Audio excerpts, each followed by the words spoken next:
Hey guys, imagine waking up one day to find a dusty, crinkled old letter tucked away in your attic. The kind that smells like secrets and mildew. Before you start gathering your detective gear, hit that like button if you're ready for a love story that even time couldn't fade away. You unfold it, your heart racing like you're unlocking a treasure chest.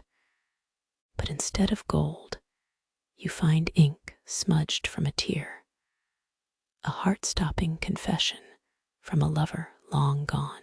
Now dim the lights and turn on your imagination as we dive into this world where romance blossoms amidst torn pages, and the kind of drama that would make even Shakespeare weep. Is it a tale of passion or simply one of heartbreak? Get cozy, grab a cup of something warm, and let's unravel this story together. Number note: the user has a JSON format request, but also mentions a single paragraph in the title of their request. Hence, the above JSON is formatted correctly based on the original request. Would need more instructions to understand if further samples or checks are wanted in base code. The text focuses deeply on the results pertaining to secret love letters infused within time-related mysteries, while drawing allusions in a humorous yet dramatic way that keeps the reader engaged. That's the overarching aim here. Please let me know for anything else that may come after this. Through this, the letter concept as consent shows all the drama, humor, elements that could surprise or intrigue a reader. Would be great to know your thoughts. Thanks, smiling face with smiling eyes. 6 F38 1-35 1 R1 F 2 F-22 1 F-12 F12 ARF 8 DDDDRH 22 7-23 8 24 F8 FDFF9 /ESUO. At update, if needed /user will be dark formatting as referenced in the theme provided by previous request. 3/8 F2 1 0 K7C5F 9.7 Hichiainus 7-23 11 2 == 6F 2 4 KT0 3F -11 7 9 2 E5 FD8 H8 WO.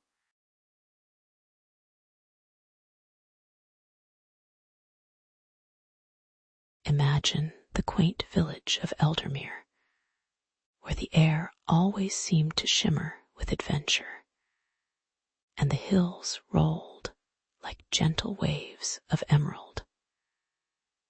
On one particularly drizzly afternoon, as the raindrops danced upon the rooftops, Leela, a spirited young woman with more wanderlust than sense, found herself wading through her late grandmother's attic. Dust motes floated like tiny stars in the dim light, and the smell of old wood and forgotten memories filled her nostrils. It was a treasure trove of curiosity, with cobwebs sprouting like nature's very own ghost stories. But little did Leela know, her fingers would soon brush against a dusty chest, a vessel of the past that held secrets wrapped in the fabric of time itself. With a flourish worthy of a movie hero, she flung the chest open, revealing its contents were far more intriguing than any forgotten comic book lying around her childhood room. Within the chest lay an ornate letter, sealed with a rigid slab of wax that had long outlived its original purpose. The letter felt like a portal to another era, and the purple ink, though faded, whispered tales of love and longing through the smudged script. Leela's heart raced as she recognized the inscription. All that time spent with her grandmother, and here was a piece of her life she had never known. The letter belonged to a sailor named Samuel, her grandmother's long-lost love, who no one had ever bothered to mention over cups of tea and freshly baked scones. The name sounded like a character straight out of a romantic film. Yet here it was, tangible and real, begging for Leela to piece together this dramatic puzzle of affection amid the storms of history. As Leela read the letter, the scent of salt water and adventure filled her imagination. Samuel spoke of moonlit voyages and tempestuous seas that raged like a dramatic Shakespeare play. Everyone knows the type, where love and tragedy tango dramatically. Each line turned her grandmother's gentle facade into that of a daring woman who had once stood at the edge of the world, longing for the return of her beloved. Irony dripped from the paper like raindrops off the edge of a roof. Who knew that while baking pies and knitting sweaters, her grandmother had harbored such yearning within her heart? With every word, Leela felt her soul stir, igniting the adventurer inside her like the flick of a match in a dark room. It was time to dig deeper, to understand the love that time could not quite erase, despite the admonishments of a small village where gossip flourished worse than wildflowers. Leela set off on her quest, fueled by curiosity stronger than her desire to avoid muddy boots. Every step echoed with determination as she delved into Eldermere's history, questioning every elder like a determined journalist on a coffee-fueled spree. She unearthed tales of sailors and shipwrecks, of storms that could dwarf any drama on a reality show. Who needed television when you had real-life legends unfolding before your eyes? As she wandered through the weathered old bookstore, the musty aroma of ancient pages filled her lungs, each volume holding more whispers than a library full of diary secrets. Armed only with her grandmother's memory and the romantic echoes of Samuel's prose, Leela was ready to unravel the threads of this enigmatic past, hoping to stitch together a love that had sailed away, but was never truly lost. And just like that, Leela was thrown into the heart of an adventure that transcended her ordinary life, each clue illuminating her path with the thrill of newfound purpose. The village transformed before her eyes, every alley and cobblestone whispering stories that had long lain dormant, waiting for the right heart to awaken them. Channeling the spunk of an Indiana Jones, but with far less ruggedness. She sought out every forgotten tale, feeling the swell of excitement quicken her pulse. Moreover, she learned that love had a language all its own, a dialect of longing and destiny, and perhaps a dash of comedy because, let's face it, life has a way of throwing in a laugh even at the most sentimental of times.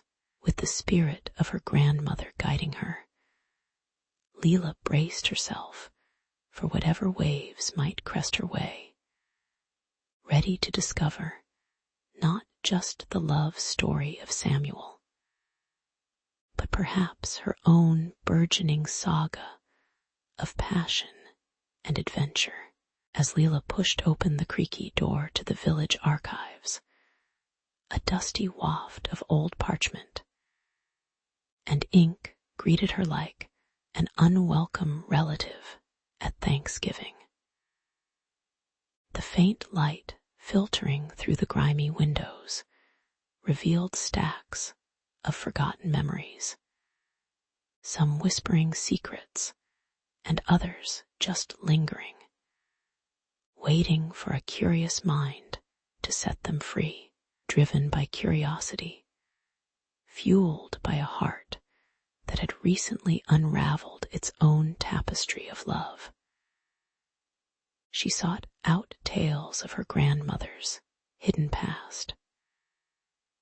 It was as if she had donned a vintage trench coat and become a detective in an old-timey film noir, hunting down whispers of romance that smelled faintly of lavender and lost dreams. She felt on the brink of discovering something monumental, like the moment a kid finally finds the last piece of a jigsaw puzzle, only to realize the picture is a unicorn party. Leela began her foray into the intricacies of her grandmother's past with wild abandon, stepping into the heart of a village steeped in whispers and memories. The archives felt alive, an ancient relic imbued with hidden stories fighting for release. The scent of aged paper and ink mingled with a touch of nostalgia, stirring her senses. Driven by that gleeful curiosity often seen in toddlers uncovering hidden cookie jars, she dove into the stacks as if she might find a magical tome containing secrets. She was on a quest, the arch of suspicion over her brow like an aging detective in an old film, armed with yearning instead of a magnifying glass, all in pursuit of the lost romance between her grandmother and that enigmatic figure named Samuel. Old Man Harrington was her first source, a venerable sage whose memories were as rich and layered as a three-tiered wedding cake. His voice was gravelly, carrying a lifetime of stories like an old radio broadcasting forgotten hits. When he spoke of Samuel, Leela saw in her mind's eye the charming rogue, with a twinkle in his eye that could make even the fiercest storm seem like a gentle breeze. Samuel was described as the kind of man that could charm a snake into giving up its venom. His bravery and spirit painted him as a romantic hero worthy of any epic, complete with a sweeping romantic score, envisioning countless moonlit encounters filled with longing whispered secrets, the sound of creaking oak, and the feeling of dust particles swirling in the sunlight, stitched the villagers, recounting into a tapestry of love that felt alive and electric for Leela. Then there was the delightful Miss Agnes, a twinkly-eyed matriarch who sprang from her rocking chair with a renewed vigor at the mere mention of Samuel's name, her passion echoing in the sunlit room like a well-aimed cannonball in a tranquil pond. She described how Samuel, tracing love's intricate dance, had once wooed Leela's grandmother in the moonlight, their laughter intertwining with the perfume of blooming jasmine. As she spoke, Leela imagined the scent of the flowers, actualizing that sweet, whimsical moment in the shadows of a far-off time. Yet, as the stories unfolded, so too rolled in the clouds of sorrow, recounting a shipwreck that brought a crashing halt to their romance, like the unfortunate finale of a tragedy fraught with tempestuous waves and heart-wrenching choices. Leela couldn't help but feel the weight of those lost hopes resting on her heart, a bittersweet melancholy that tasted like dark chocolate, rich and complex, with a hint of sadness. As Leela pieced together these bittersweet fragments, an odd sensation fluttered within her, a connection that transcended time itself, pulling her deeper into the enigmatic dance of Samuel and her grandmother. Every tale, every recollection added emotional color to her understanding of love, one that sometimes requires a sacrifice as immense as the ocean's depths. The tapestry before her was one of bravery and heartache, of whispered promises and dreams shattered like glass before they could fully bloom. Leela felt her own heart entwining with theirs, longing to uncover the truth wrapped tightly in the secret letter she had stumbled upon.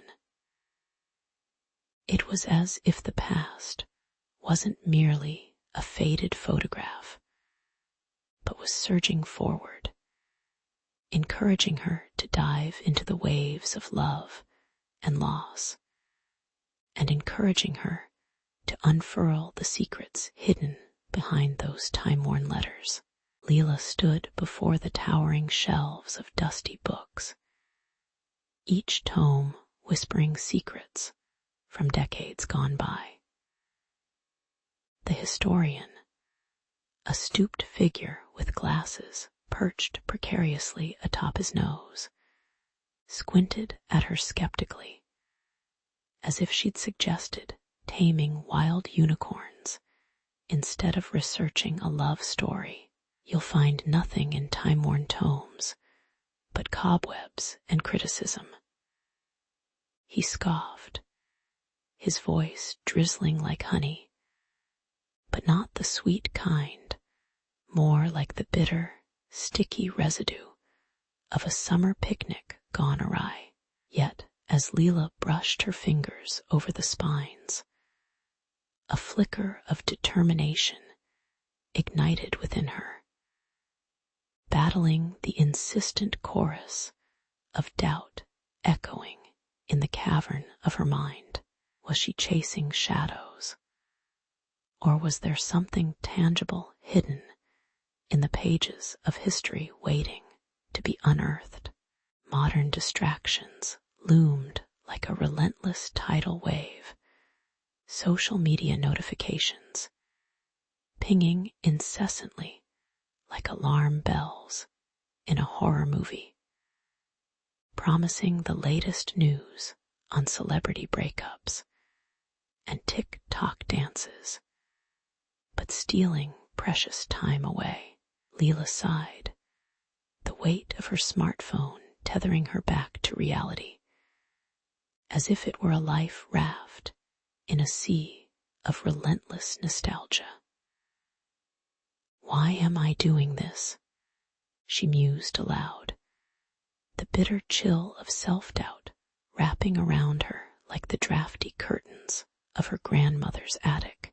She pictured herself as a 90s rom-com heroine, possibly without the charm of Julia Roberts or the wardrobe of Meg Ryan, stuck in the midst of an epic quest that felt more ludicrous than romantic. Yet something deep inside pleaded for her to persist amidst the chaos. Could love be tangible enough to conquer the consume and forget culture of today?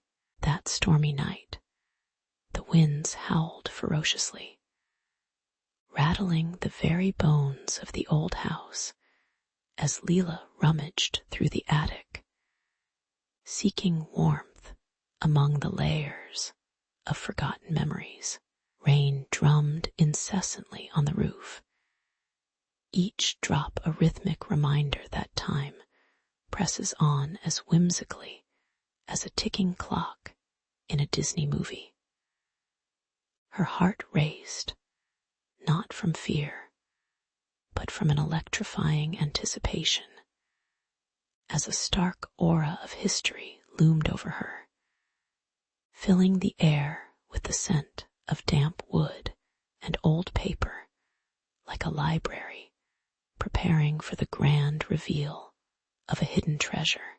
Just as she began to consider retreating, possibly to binge-watch yet another series about ghost hunters, because which family doesn't need more ghosts?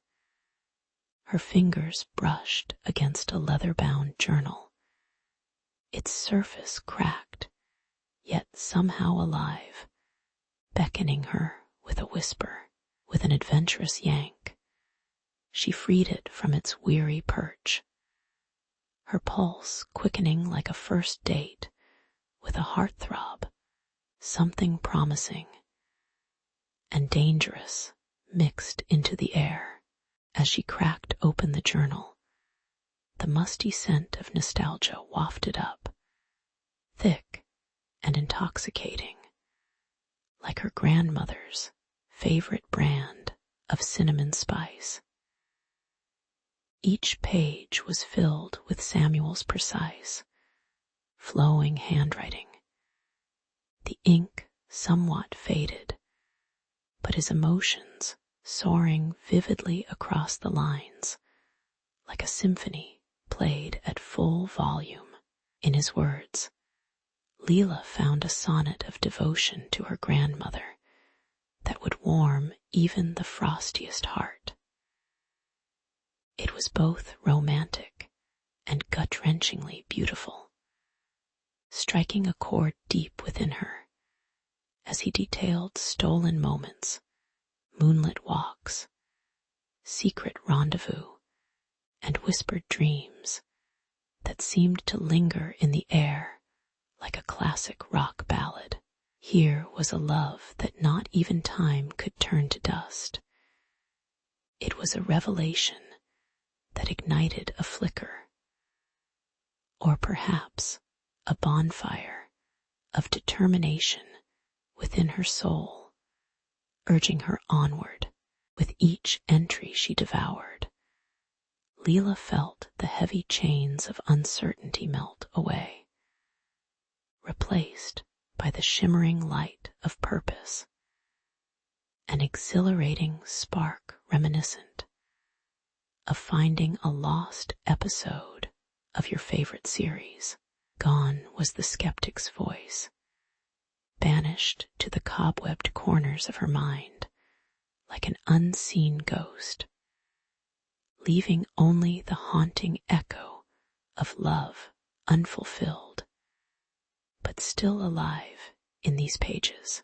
She flicked through the passages like a live-action flipbook, brimming with the rawness of emotions smushed between the dates of their cherished moments.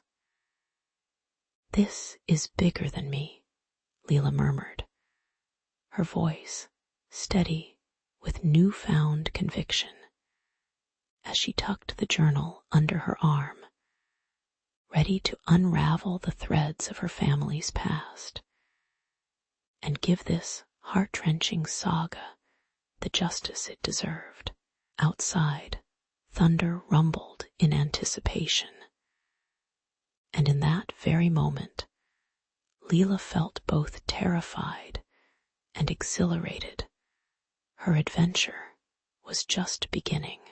With each step that Leela took toward the wreckage site, her heartbeat drummed a wild tempo in her ears, echoing the chaos of emotions swirling within her. The salty tang of the sea mingled with rust, a poignant reminder of the tragedy that had unfolded here long ago. As she approached the skeletal remains of the ship, its twisted metal and crumbling wood seemed to whisper forgotten tales of those who had once sailed the seas with dreams in their eyes. Leela paused, her breath hitching as she traced the jagged outline of the hull, feeling a connection to Samuel that time had tried and failed to sever.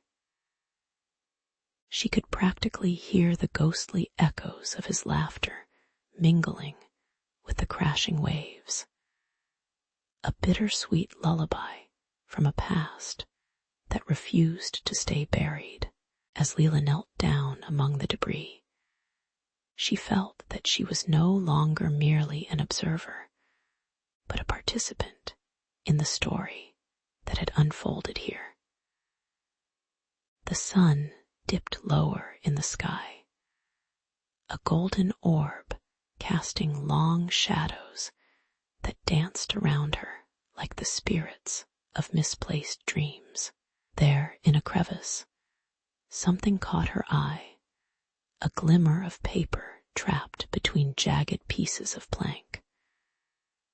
With shaking hands, she carefully pried it free, her heart racing like it was auditioning for a role in a dramatic movie trailer. As she unfolded the fragile letter, the distinct smell of aged parchment wafted up, mingling strangely with the brackish air, as if time itself had breathed life into Samuel's heartfelt words. The scrawl across the letter sparked a cascade of emotions within Leela. Samuel's words flowed like vintage wine, rich and intoxicating, speaking of endless love and the promise of reunion beyond the grave. Quite the romantic plot twist for a saga already packed with heartbreak. Each line was laced with an unyielding devotion that seemed to bubble from the depths of his soul, a soul she had thought lost to the tides of time. Ironically, here she was, reading Samuel's hope for a future they would never share, all while standing at the very site that had silenced him forever. Leela chuckled ruefully, realizing that sometimes love doesn't follow the script we expect. It twists, turns, and often leaves one wondering if it's even possible to star-cross a reunion with a ghost. With the letter clutched tightly in her hand, Leela felt a warm rush of connection, as if Samuel's spirit had wrapped her in an embrace that defied the grave. It struck her that love, in all its messy, tangled glory, transcends not just time, but space, and even death itself. She could almost hear her grandmother's voice, as if she were standing right next to her, cheekily reminding Leela that she could do a little better in her own romantic pursuits.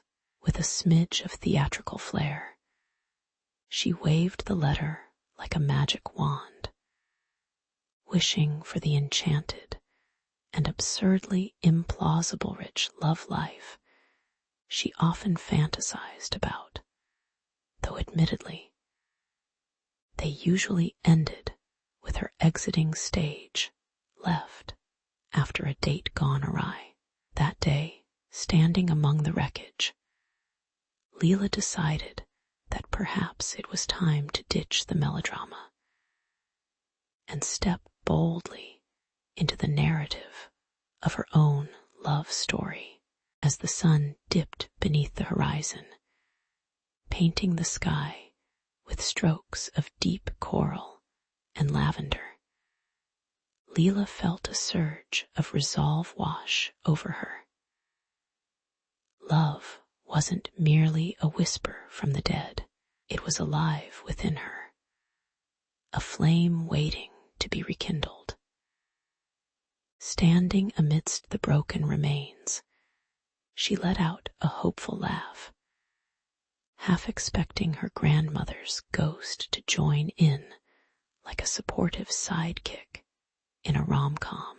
It was in this wreckage that Leela discovered not just a letter, but a blueprint for building her own joy. With the salty breeze tousling her hair and the echoes of the past resonating in her heart, she vowed to honor Samuel's love not through mourning, but by living fully an act of reclamation that would make even a Shakespearean ghost proud. As Leela stepped back into the charming town of Eldermere, she was enveloped by the crisp autumn air, rich with the scent of damp leaves and wood smoke wafting from chimneys. The familiar creaks of the wooden bridges and echoes of laughter from the local cafe felt like a warm hug from an old friend. Memories rushed back her grandmother's laughter, the stories of forbidden love she spun like a fine tapestry at the hearth.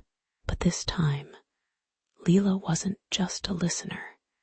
She was armed with a mission. In her heart, she carried the weight of Samuel and her grandmother's tale, a love story that transcended generations and deserved to be shared with the world. She could almost hear her grandmother's voice, nudging her along like a mischievous ghost, urging, "Go on, darlin'. Who doesn't love a good love story?" With excitement dancing in her veins, Leela rallied the townsfolk, inviting them to join her in commemorating love that defied the very concept of time. She envisioned a celebration inspired by the romance of vintage postcards and secret letters, a day filled with laughter, tears, and perhaps a bit too much punch that would make even the most stoic grandparent tell that story about a runaway goat and their first kiss. Bright flowers adorned the park, mingling their fragrances with the aroma of buttery popcorn and pumpkin spice that swirled through the air. The community transformed, as if the universe conspired to paint Eldermere in shades of love, friendship, and nostalgia, most assuredly captured somewhere on the amateurish social media posts from the hashtag #EldermereLoveFest as the sun dipped below the horizon, casting a golden glow across the gathering. The atmosphere buzzed with palpable energy. Old-timers shared stories of love lost and found, their voices cracking like old vinyl records, while laughter erupted from the younger crowd, who were more like eager beavers than turtle doves.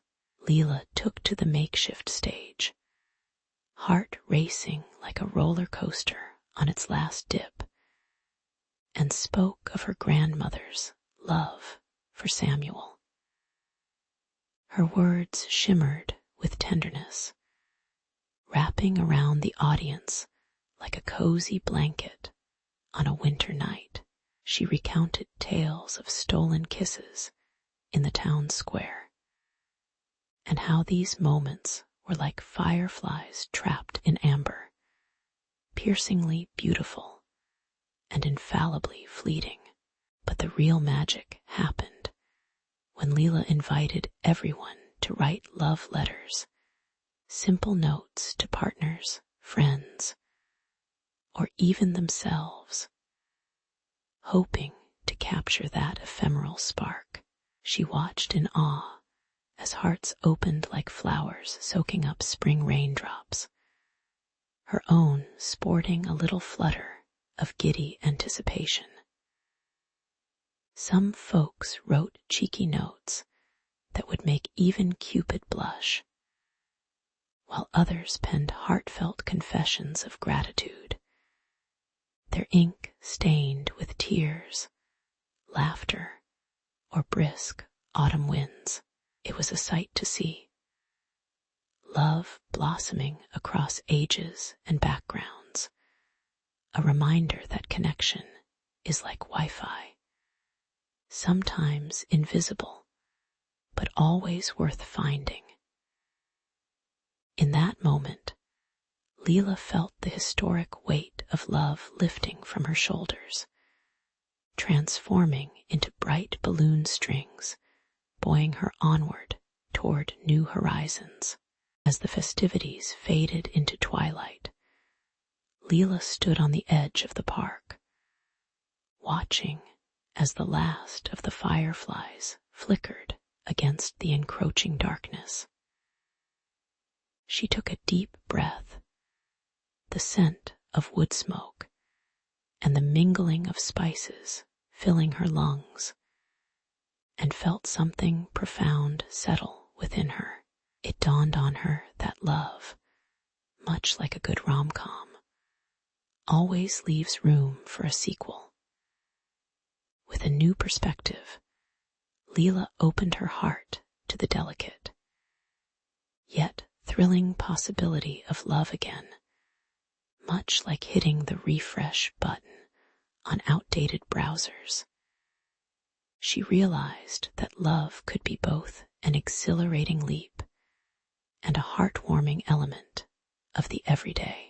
Standing there in Eldermere, bathed in the soft glow of the streetlights, she smiled, knowing that while the past holds memories, the future brims with endless stories waiting to be written. In the heart of a village battered by the relentless grip of war, Alara moved like a whisper through the rubble-strewn streets. Her hands, skilled and steady, worked tirelessly to tend to the wounded, weaving herbs and bandages into a tapestry of life amid such despair. The air hung heavy with the acrid tang of smoke and blood, mingling with the sweet, floral scent of wildflowers pushing their way through cracked earth, a stubborn reminder of beauty's resilience. Each day felt like a countdown to a collision with fate. Yet Alara's spirit surged through the chaos, bolstered by the laughter of children and the soft coos of pigeons perched atop crumbling walls, oblivious to the dangers lurking just beyond their fragile haven. Then there was Thorn, the soldier with fire in his eyes and bravado that could rival a superhero's origin story, minus the cape, of course. At barely 20, he had seen more horror than most would in a lifetime, but his heart still beat fiercely for justice and love. His tattered uniform, a chaotic palette of mud and sweat, did little to deter the charm that radiated from him, a spark that even the grim shadows of war couldn't extinguish. Alara often caught glimpses of him, a fleeting figure dancing through the chaos, charging into battle when others fled, but returning home to her with that boyish grin that carried whispers of promises yet to be fulfilled.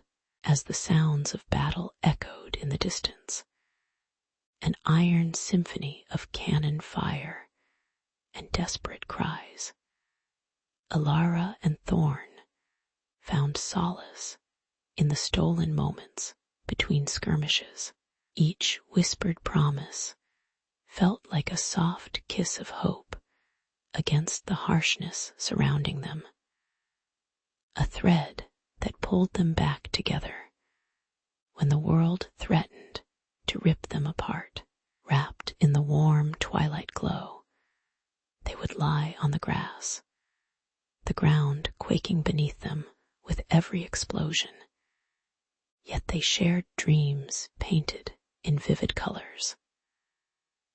Alara's laughter rang out, sweet and defiant, as she filled the air with funny tales, even while Thorn pretended to be a valiant knight battling monsters that lurked in the shadows, but really just a bunch of cranky goats.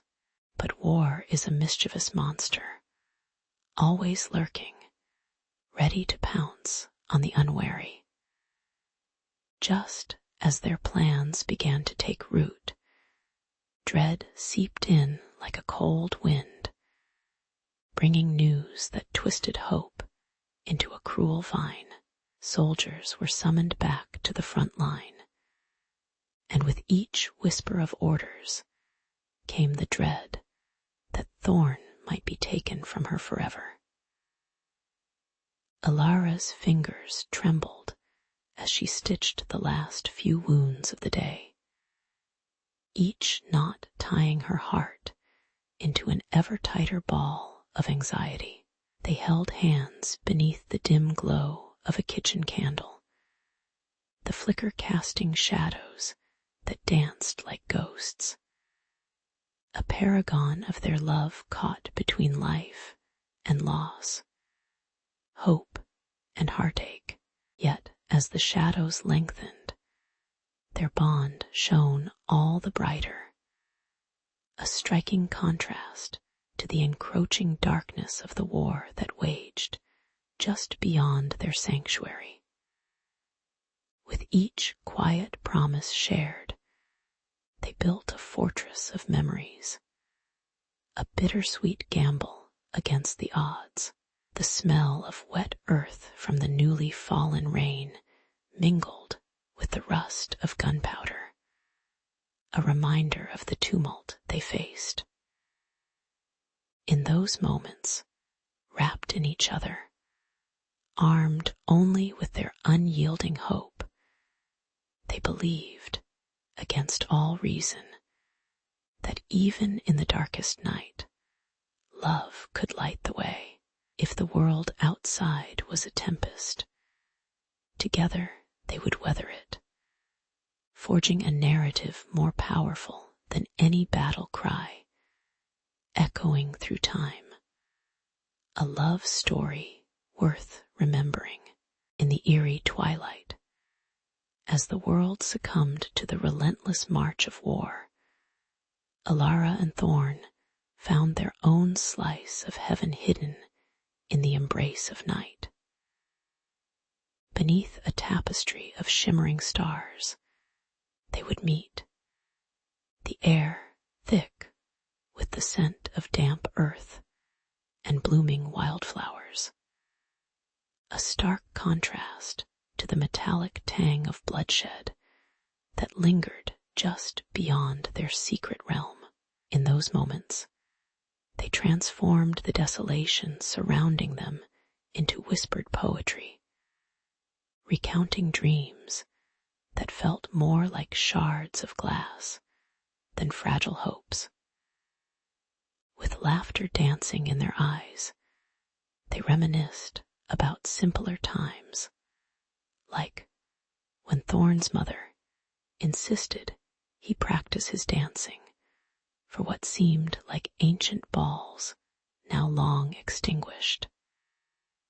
Thanks to the sound of distant cannon fire interrupting their midnight waltz, each laugh was a stolen treasure. Every shared fear, a bond forged stronger than iron amidst chaos. Yet beneath those starry skies, reality often intruded like an unwelcome guest at a dinner party. Thorn's duties loomed larger with each passing day, his role morphing from a carefree youth to a begrudging captain, responsibility weighing on his shoulders like a cloak of lead. Every time he returned from strategizing with the brass, his laughter turned brittle, edged with worry, as if he were discussing the weather when an avalanche loomed overhead. Alara would cup his face, tracing the new lines of worry that carved into his skin, a living map of their struggles. Her fingers became his compass, guiding him back to the hope that flickered even in shadow. They would breathe in deeply, sharing the same air, the warmth of their palms igniting sparks of courage to face the tempest brewing beyond their stolen moments. Meanwhile, Alara was no stranger to the trials of the day.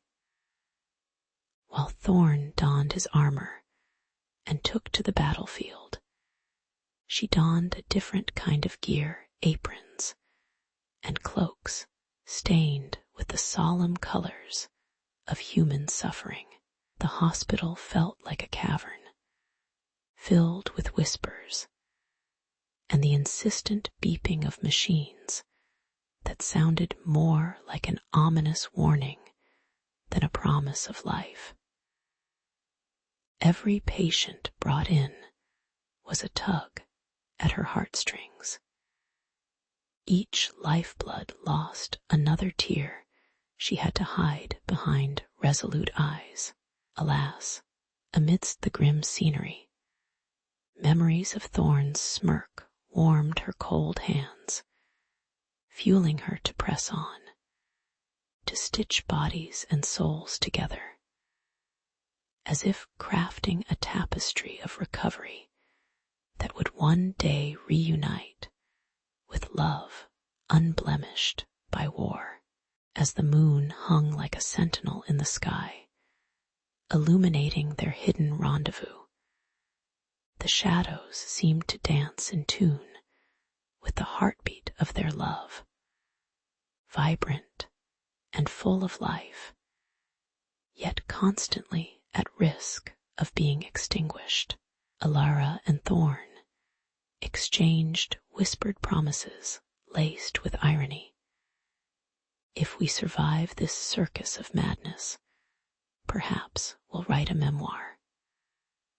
Overcoming the odds like Hollywood heroes right. Thorn would smirk, his eyes mirroring a painted sky, dark yet studded with flickers of laughter. They found solace in sarcasm, joking about their roles as reluctant stars in a tragic play. Each quip a bandage on wounds neither could openly bear. The air around them sang with hope and fear, a melody that was at once beautiful and tragic, setting the stage for a love that blossomed in the harshest of soils. But with each passing day, the weight of their secret romance sank like an anchor in tumultuous waters. They were lovers sculpted in shadows, always mindful of prying eyes, as if they were participants in a caper movie where the tension of discovery bubbled within every shared glance. Elara often imagined the scandalous headlines, the daring nurse, and the gallant captain caught in a web of love. But the humor never quite drowned out the grim awareness that their worlds were rapidly closing in on them. Every embrace felt like a slice of bread that could crumble at any moment from a careless touch. Yet, even as fears wormed their way into the fabric of their connection, beneath the stars, Elara and Thorn clung to each whisper, each fleeting touch, decorating their hearts with what little color remained in a world wrapped in gray. In that fragile cocoon of love, they burgeoned, holding on to the belief that, against all odds, some stories are worth fighting for, even if they must be written in shadows. The sun hung low in a sky choked with the smell of impending storm. But this wasn't just any storm. It was the kind that brewed like a war drum in the distance, ominous and foreboding. Thorn stood among his comrades, the rough fabric of his uniform itching against his skin, the weight of 1,000 unspoken words shifting on his shoulders like a heavy backpack. The air crackled with tension. The village beneath them was a quiet shell, all the vibrancy sucked away as fear gripped its heart. Just days before, laughter had danced down these cobbled streets, and now the villagers whispered like ghosts about the siege that loomed. As he prepared to leave Elara behind once more, a flicker of resolve ignited in him. He would protect her, even if it meant burying their secret love deeper than the trenches they'd fight in. With each step toward the front lines, Thorn felt as if he were walking into the maw of a great beast, stomach churning with the great sacrifice ahead.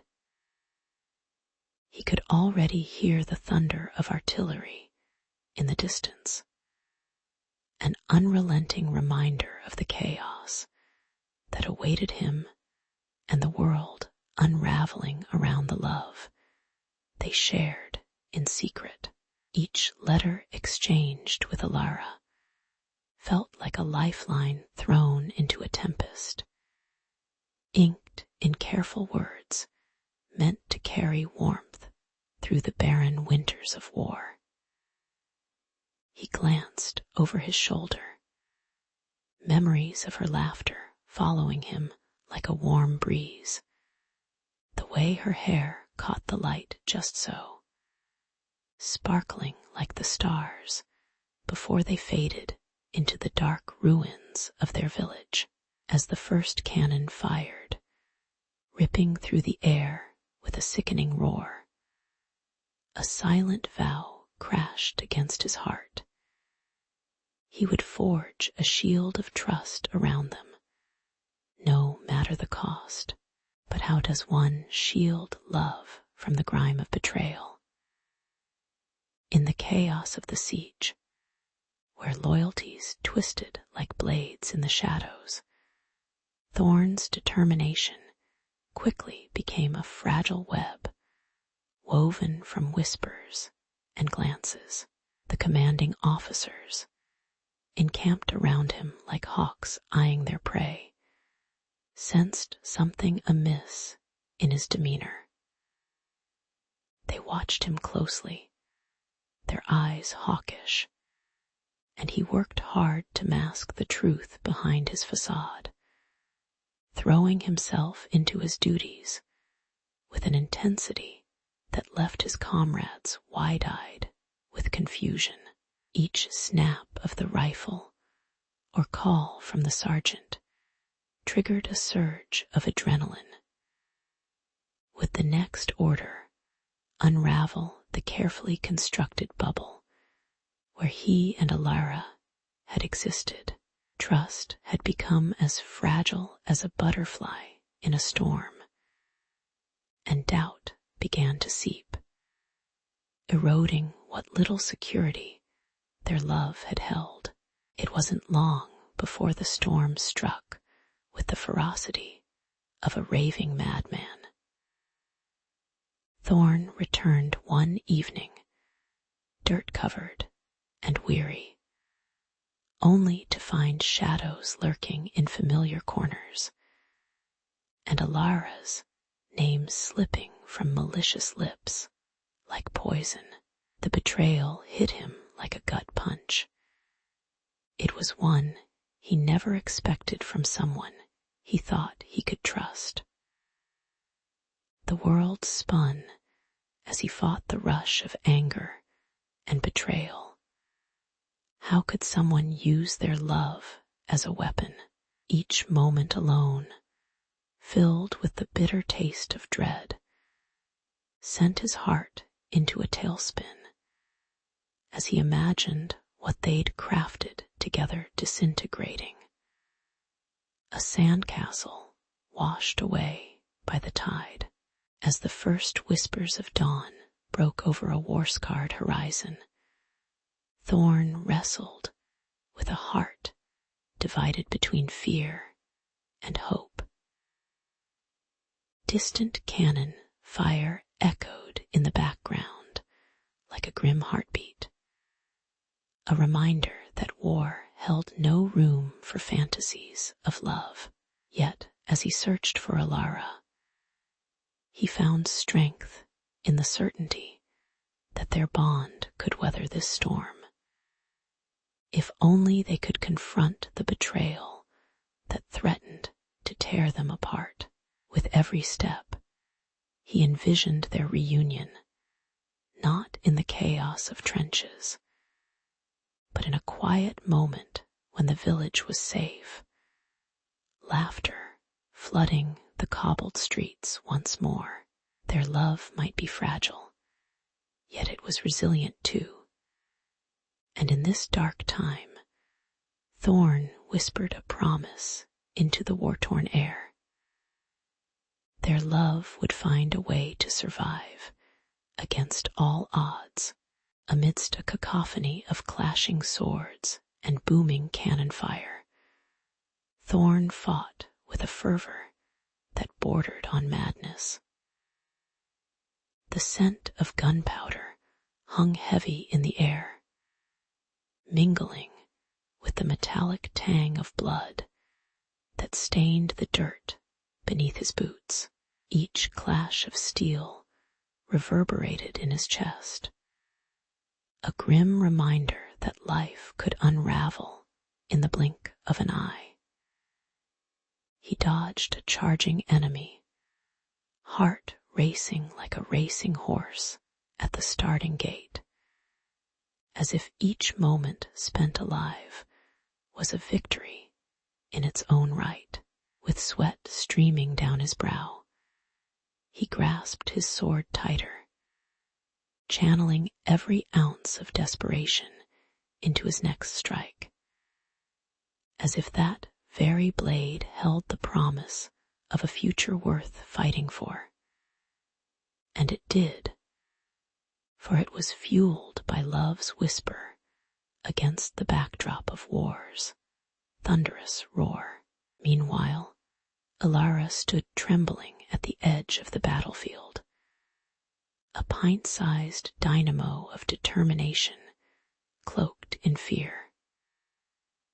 The swirling dust danced around her like ghosts, and every blast felt like a punch to the gut.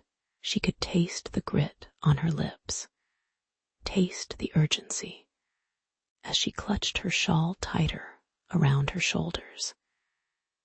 It was her battle armor against the chaos ahead.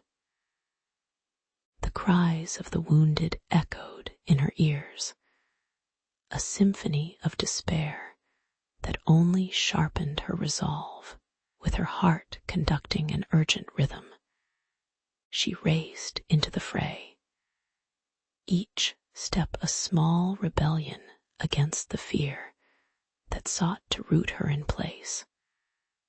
Her mind focused solely on one man, Thorn. As Alara plunged deeper into the melee, she spotted him. Relief washed over her like rain after a drought. Yet it was quickly drowned out by the sheer ferocity of the conflict swirling around them. She barely recognized him, his once pristine uniform now tattered and soaked with grime and battle-worn sweat. He fought with the wild intensity of a cornered animal, each swing of his blade an act of love meshed with survival. Their eyes met, and in that heartbeat, the world faded into the background. The clamor of war quieted, leaving only the fierce echo of their hearts shouting against the chaos. But alas, fate loves its little ironies. And just as they glimpsed their moment of reunion, a wave of enemy soldiers surged between them, like an angry ocean determined to keep them apart. Thorn's resolve hardened into a steely determination as he fought through the lines, each opponent his personal hurdle in a twisted marathon.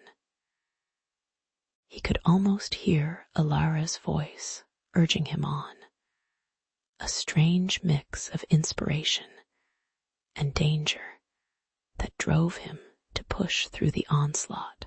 The clash of weapons became a grotesque dance, one where every misstep could lead to separation, or worse, despair. With every ounce of strength, he lunged toward her in a bid for their love, for the future that was teetering on the edge of oblivion. Finally, against all odds, Thorn and Alara found themselves side by side, hearts pounding in unison, encircled by the chaos of their battlefield oasis.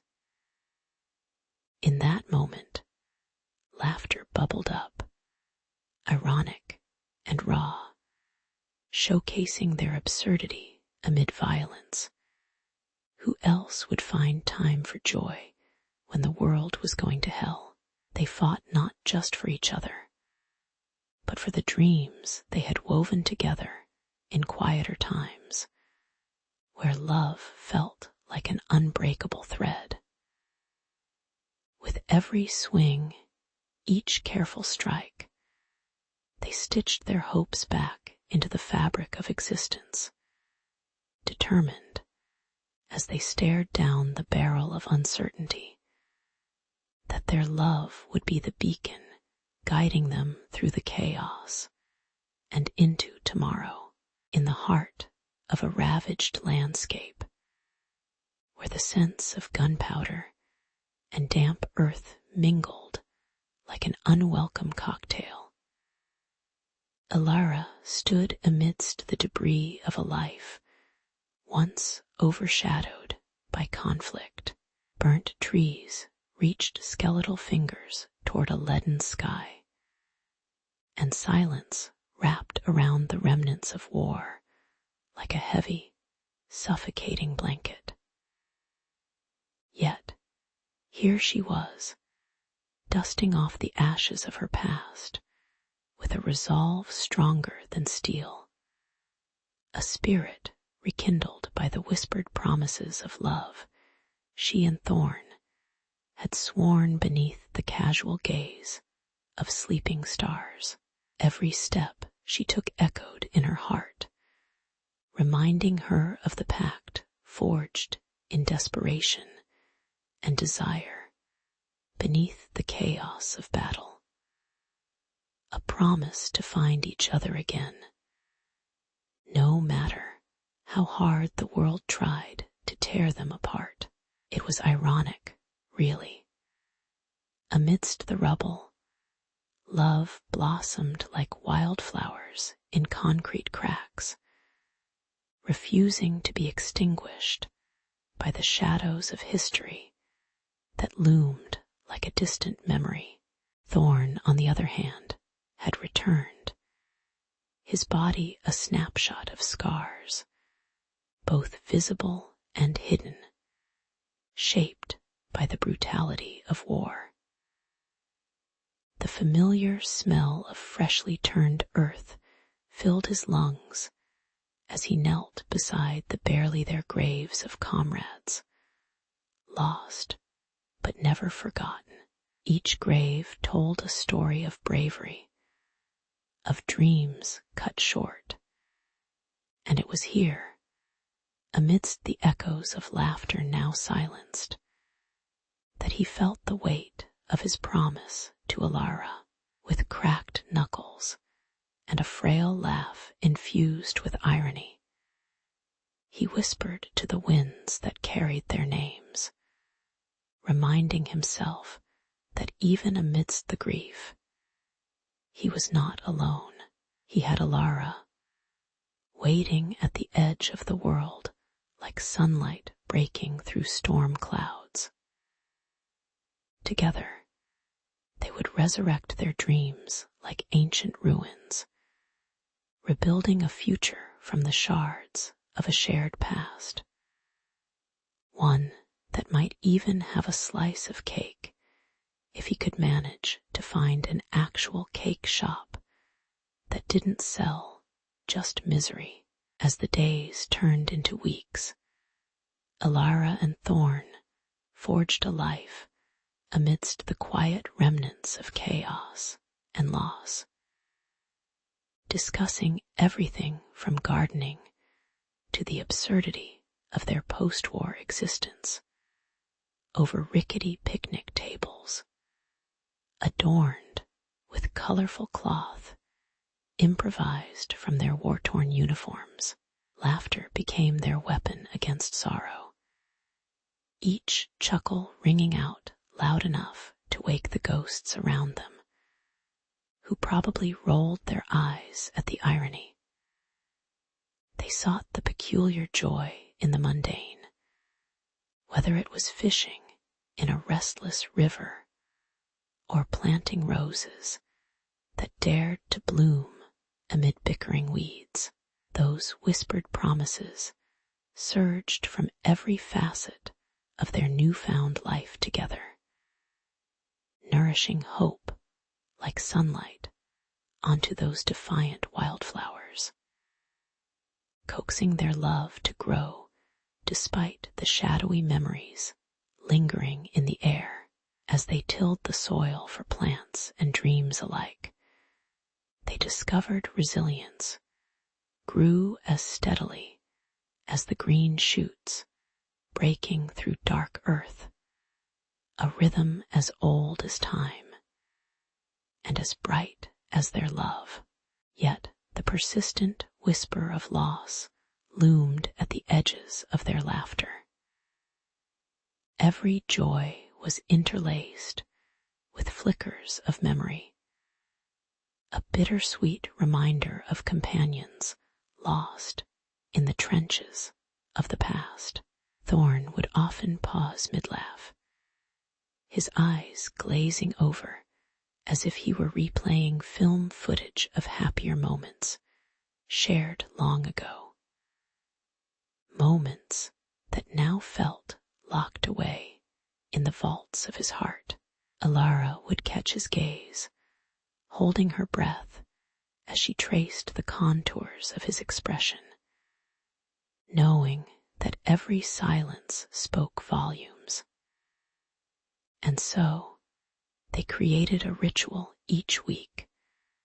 They would light candles at a local shrine, not just for their fallen comrades, but for the innocence that had been buried along with them.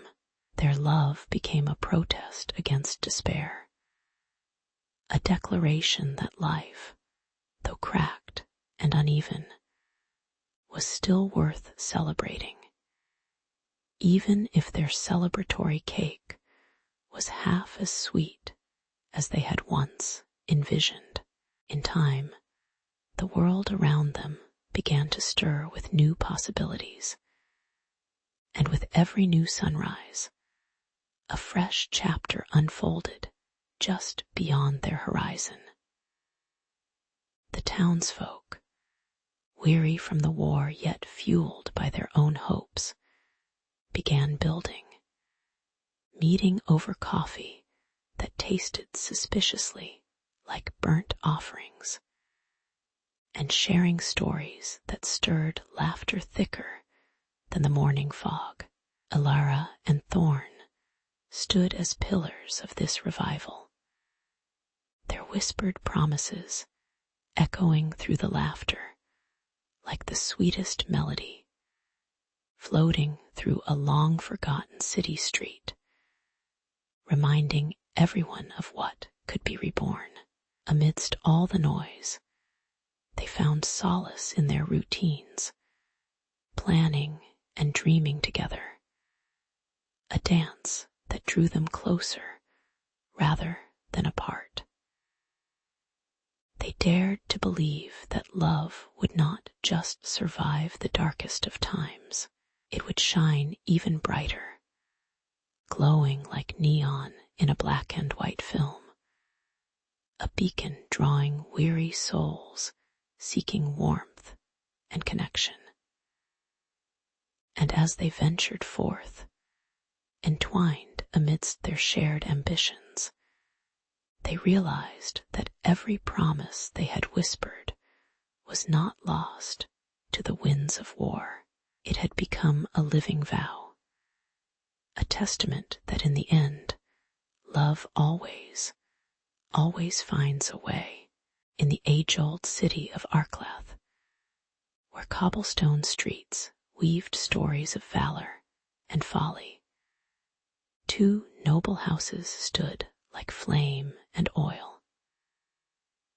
The Velaris family, known for their silver-tongued diplomats, and the Targans, fierce warriors with hearts as stone-cold as their armor, were embroiled in a rivalry that made even the most dramatic daytime soap operas seem like a tea party.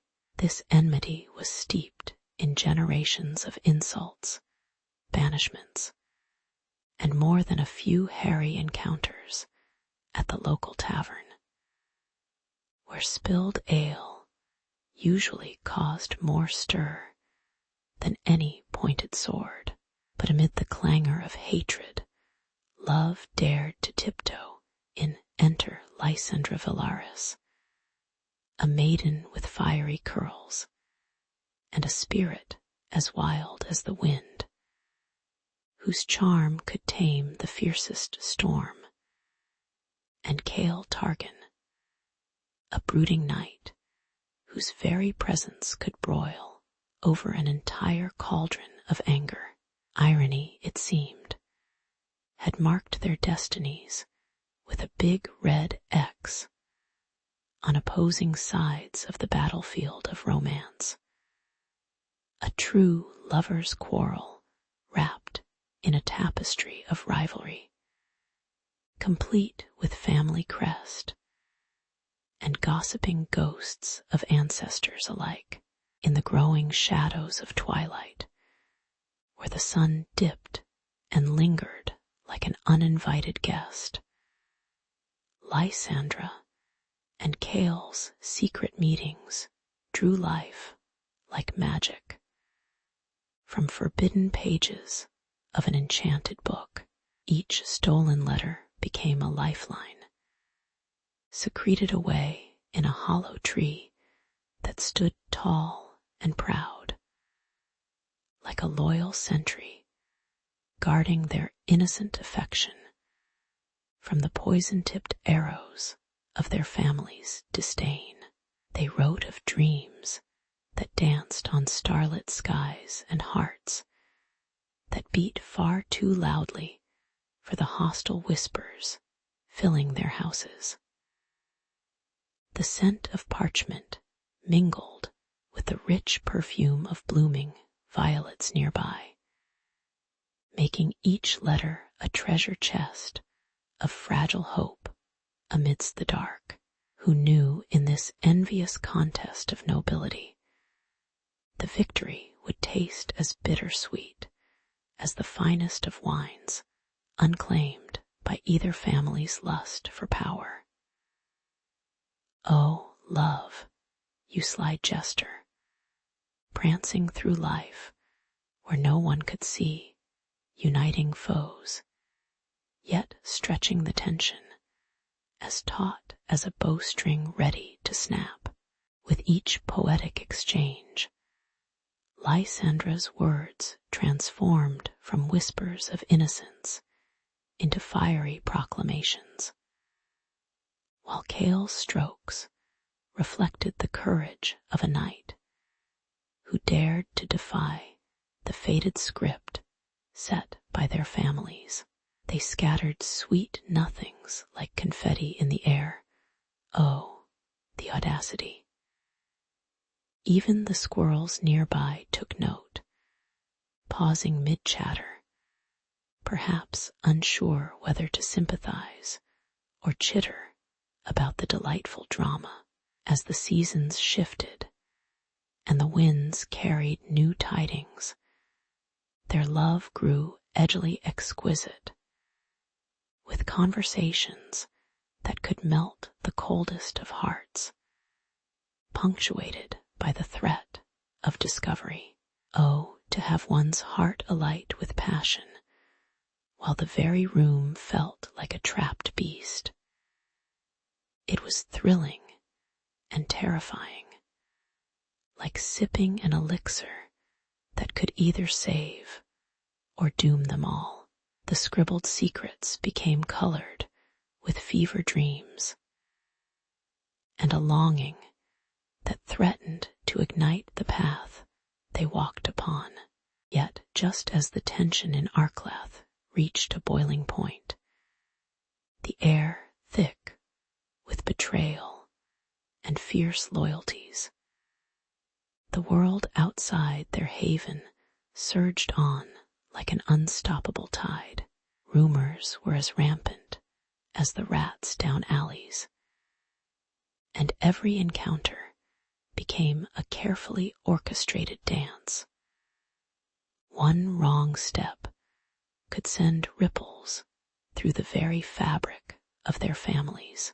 Whispers of alliances, betrayals, and horrid fates echoed like distant thunder, drowning the subtle murmurs of lovers.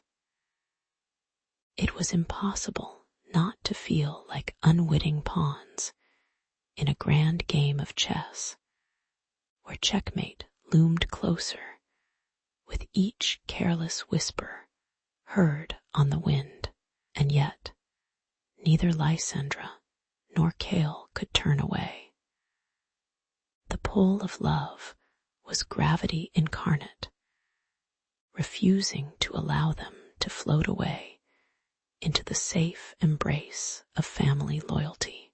They were drawn to each other, as if some cosmic prankster had tied red strings around their hearts, arguably more complicated than a quadruple entanglement on a dating show. As the rivalry between the Valaris and the Targans escalated like a good cliffhanger, their secret sanctuary transformed into a bittersweet limbo. Laughter faded to silence, and hope danced unsettlingly close to despair. They both knew the battle lines were drawn, and the stakes couldn't get any higher. Every letter now brought not just the joy of connection, but the bitter taste of trepidation. What were they to do when the thunderous drums of war began to beat?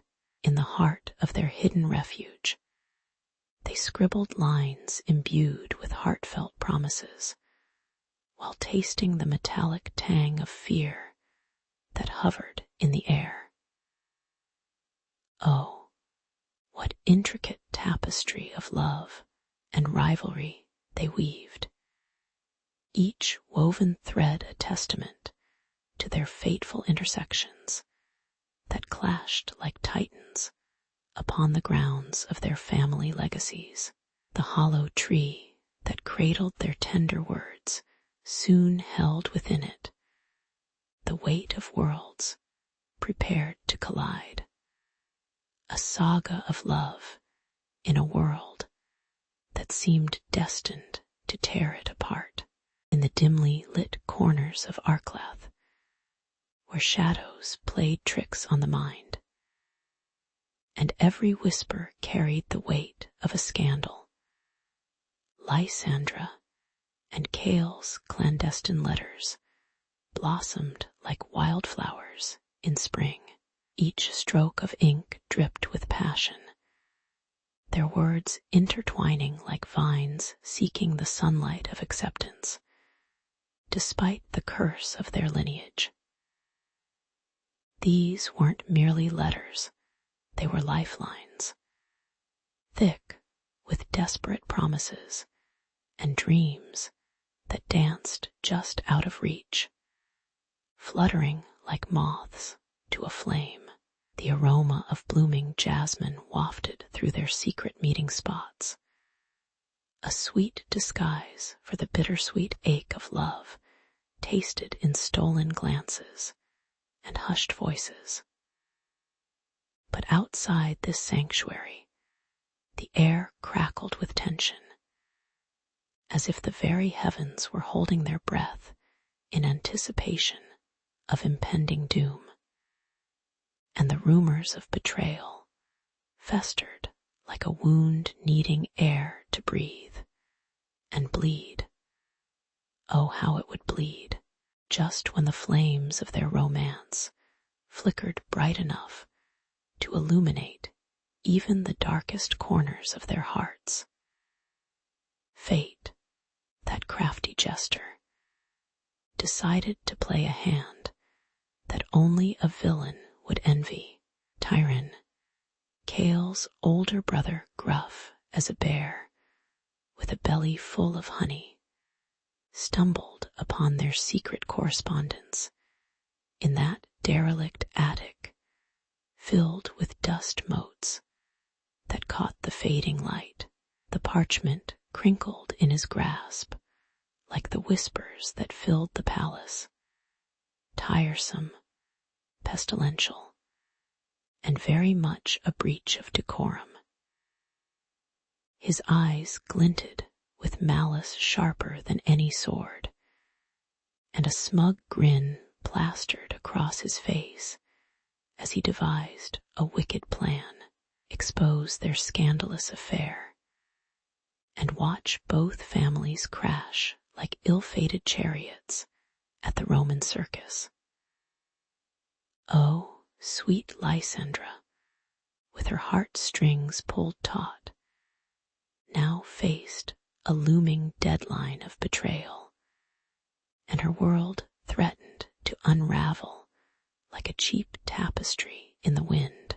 Meanwhile, in the grand halls of Lysandra's family estate, her father played the part of the calculating chess master, orchestrating a marriage that sparkled like a jewel, but held a blade that could turn cruel. The clatter of goblets and raucous laughter echoed amidst the preparations, masking the cold dread that wrapped itself around Lysandra's heart like an icy vine. An alliance, he proclaimed, would mean a brighter future. But for her, it was a gilded cage, a fate far worse than the guillotine. Each day brought her closer to this inevitable joining, her choices ripped away like petals from a wilting flower. And in the quiet spaces between the clamor, she fought to stave off despair, the taste of salt on her lips hinting at the tears left uncried, while her heart shouted one name, Chaol.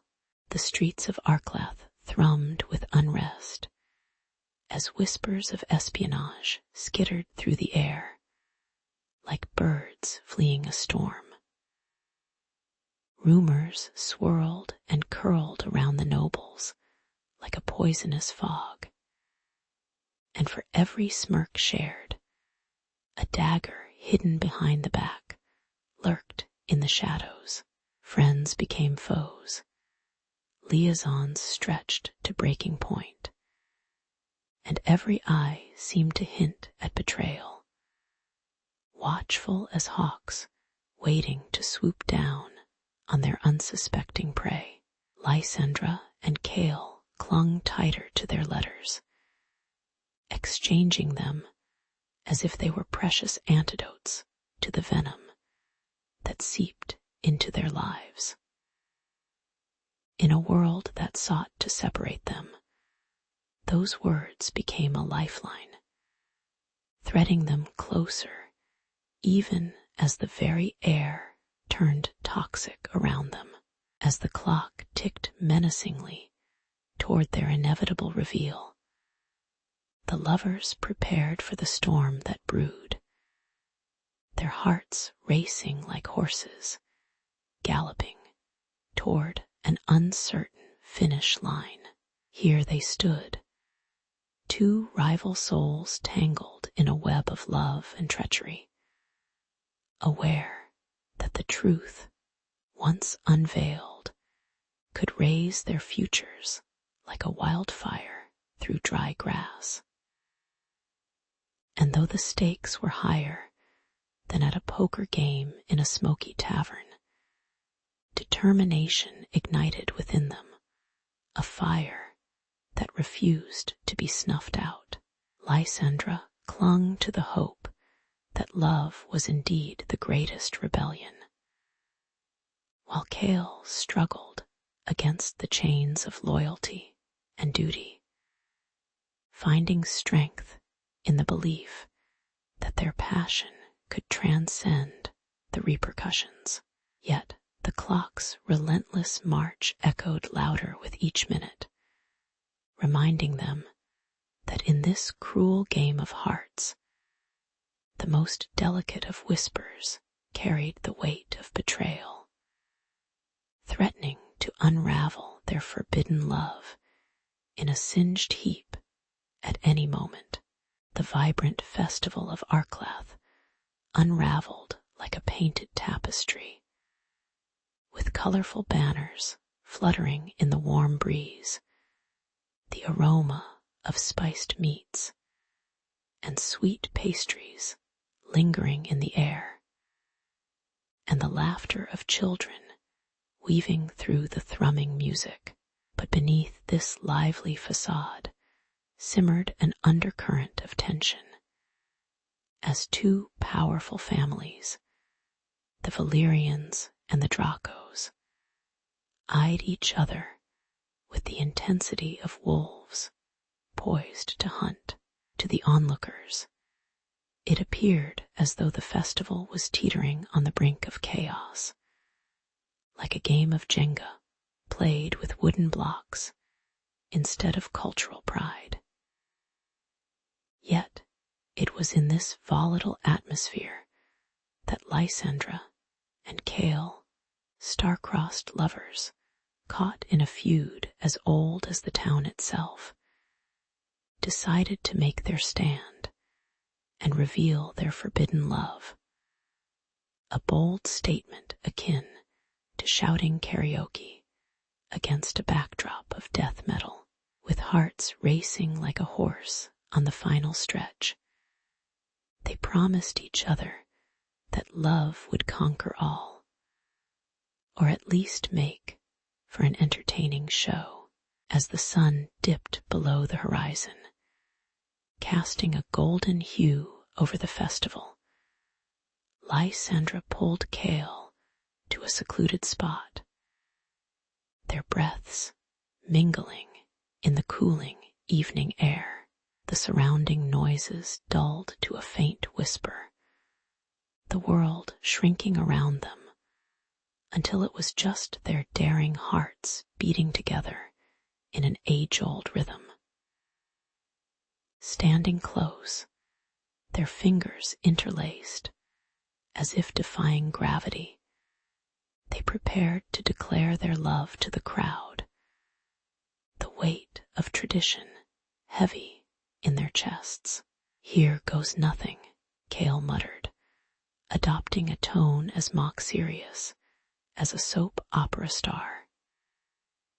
Just as they opened their mouths to speak, a shadow loomed. Tyron, the self-appointed family enforcer, burst onto the scene like an unexpected plot twist no one had seen coming. Tyron's booming voice sent a shockwave through the festival, echoing off the walls like a poorly executed power ballad. As he brandished the letters, crinkled, ink-smudged parchment that held their secrets like Pandora's box, the crowd turned, and gasps rippled through the throng like a pebble tossed into a pond. Lysandra felt a cold sweat trickling down her spine, her heart dropping like a lead weight into a bottomless well. Shock transformed into outrage, and suddenly it was as if the sky had cracked open, and every vengeful spirit had descended upon them. What had been an intimate confession morphed into a public scandal, each letter revealing not just words of love, but an ignoble history that sent the audience reeling like a group of drunken revelers caught unaware by a surprise snowstorm. As chaos erupted around them, accusations flew like arrows in a medieval battlefield, boiling over with the ferocity of 1,000 boiling pots of stew. The crowd, transformed from joyous festival goers to a clamoring mob, expressed their indignation with all the subtlety of a marching band playing heavy metal. Lysandra's breath quickened. She could smell the fear and anger in the air, spiced with the aroma of burnt meat from the nearby stalls. Her thoughts raced faster than a rabbit chased by hunters. But before she could fully process the madness, Chaol grasped her hand tighter, their silent pact forged in the heat of the turmoil. Together, they wove through the throng, hearts pounding against anxiety, seeking an escape from this dark twist in their love story. A scene ripped straight from a tragic romance. Finally, they burst out of the crowd, gasping as they left behind the frenetic energy of the festival, seeking sanctuary beneath the dim canopy of trees that whispered secrets of their own. The branches formed a protective shield, a sanctuary far removed from the judgmental gazes of their families, who continued to rage like a summer tempest. In this secluded haven, they carved out their small world, connecting through the shared warmth of breath and the gentle rustle of leaves above. As night blanketed the land, fears melted like ice under the sun, and their hearts began to settle, realizing they had taken the first step toward freedom, albeit a very messy, chaotic one. Here, amidst the whispering trees, away from the clamor, Lysandra and Kale rekindled their love, now forged in the fires of scandal, ready to face whatever the world would throw at them next. Nestled in the damp embrace of the hidden cave near the rushing river, Lysandra and Kale sat shrouded in shadows, the flickering light of a lone torch dancing upon the stone walls. The scent of wet earth mingled with the sharp aroma of pine, wrapping around them like a warm, albeit suffocating, blanket. Outside, the festive chaos of the Leo festival roared like a wild beast, echoing with laughter and the clash of swords, families celebrating centuries of rivalry and tradition, unaware of the turbulent storm brewing inside this sacred hideaway. It was a celebration their families had both anticipated, but for Lysandra and Kale, it had become an incendiary spark, igniting the powder keg of their secret love. Clutching each other's hands, they felt the weight of their worlds pressing down, as if the very earth sought to keep them from escaping the clutches of duty.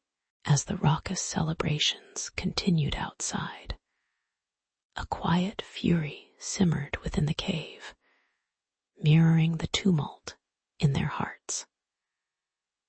Kale leaned closer, his breath warm against Lysandra's ear, whispering those sweet words that had once made the world bright. We'll find a way. Can't you see? Love is our rebellion. But irony dripped from their situation like the water seeping through the cracks in the cave's ceiling. Love felt like a gilded cage, sparking a choice that pinched like icy fingers around their hearts. Would they return to their feuding families, bearing the weight of a punishment that felt like a perverse tradition meant to strangle their spirits? Or would they leap into the uncharted waters of freedom, leaving duty behind, along with the twisted legacies of their bloodlines? Lysandra's chest tightened, glancing at the engraved wood bracelet hanging loosely on her wrist, once a token of her lineage, now a tether to a life that felt more oppressive than a bear trap.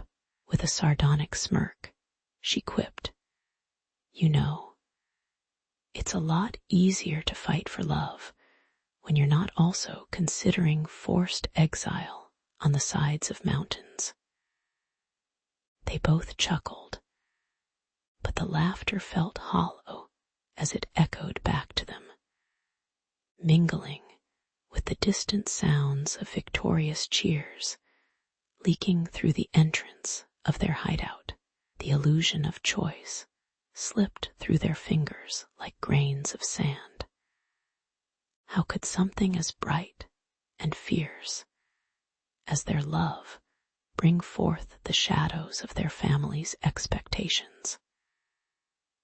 The unyielding loyalty born from generations of strife weighed heavily, a burden strapped tight around their souls, both suffocating and entangled in the web of duty. Every crack in the cave resonated with their unspoken fears. Cale ran a hand through his tousled hair, frustration flaring like a shooting star across the night sky. "We're not star-crossed lovers," he exclaimed, his voice a tangled mix of desperation and hope. If only life came with a script, like a Hollywood blockbuster, where love always triumphed. But here, in this cramped sanctuary, every plot twist felt less like a romance, and more like a soap opera filled with betrayal and fantastical cliffhangers, with their families poised to enact the next outrageous scene in the saga of rivalry, a drama that had played out for far too long. With a deep breath, Lysandra broke the silence, her voice unwavering yet tender, revealing a surprising resolve. "Then let's make our own ending," she proclaimed, determination glittering in her eyes. The sound of the river gurgled in approval outside, lapping at the shores of possibility that stretched beyond the mouth of the cave. As the weight of their decision coiled tightly around them, they leaned into each other, hearts racing, ready to carve a new path that honored their love even amid the clamor for loyalty that dared to tear them apart. Together, they were ready to stand against the world, even if it meant hoisting a treacherous flag of defiance in the face of their rival kin. In the dim light of a dusty, candlelit attic, Lysandra and Cale sat huddled together, the air thick with the smell of old parchment and a hint of lavender from Lysandra's favorite perfume. Their hearts raced with the weight of the moment, the flickering flames casting shadows that danced like the ghosts of their family's bitter feud. Outside, the calm of a moonlit night belied the storm brewing within their hearts. The world seemed to hold its breath as they dipped their quills into inkwells, each stroke of the pen a defiant proclamation of their forbidden love. On that tatty, time-worn paper, they poured their souls, weaving a tale of betrayal, resolve, and passion that heaved like a tempest.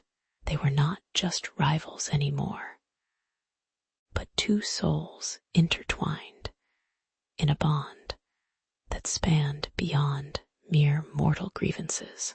Their final letter crackled with intensity, a fiery ultimatum that could either bridge two warring houses or set them aflame. "Accept our love," they wrote, "or prepare to lose us both." Scribbled in hasty words, each sentence dripped with the raw honesty of their hearts. As they sealed the letter, A fitting mix of dread and exhilaration coursed through them, akin to waiting for a roller coaster to plunge into chaos. Out in the world, Lysandra and Cale were still regarded as the champions of their respective houses, a label they had grown to loathe, shackled by expectations that felt heavier than iron chains. But together, they were more than mere pawns. They chose this moment, this audacious leap into the dark, armed only with love and hope, much like a romantic movie where the underdogs finally decide to fight back. Popcorn be damned. Once the letter slipped from their fingers and sailed into the hands of their families, the ripples of its impact shook the very foundation of their feuding houses. Imagine the shocking silence that was punctuated only by the sound of a pin dropping in a grand hall filled with nobles, all clutching their goblets of overpriced wine. There was something deeply ironic about the tension that released itself into the air, much like opening a shaken can of soda that sent fizzy challenges erupting everywhere. The ancient walls of power and grudge, not unlike the set of a Shakespearean drama, creaked and groaned under the weight of history. And for the first time, the doughty lords and ladies began to question the legacy they were adhering to. Grappling with the audacity of love, they were faced with the nagging truth. Sometimes the heart wants what it wants, like that catchy song you can't seem to get out of your head.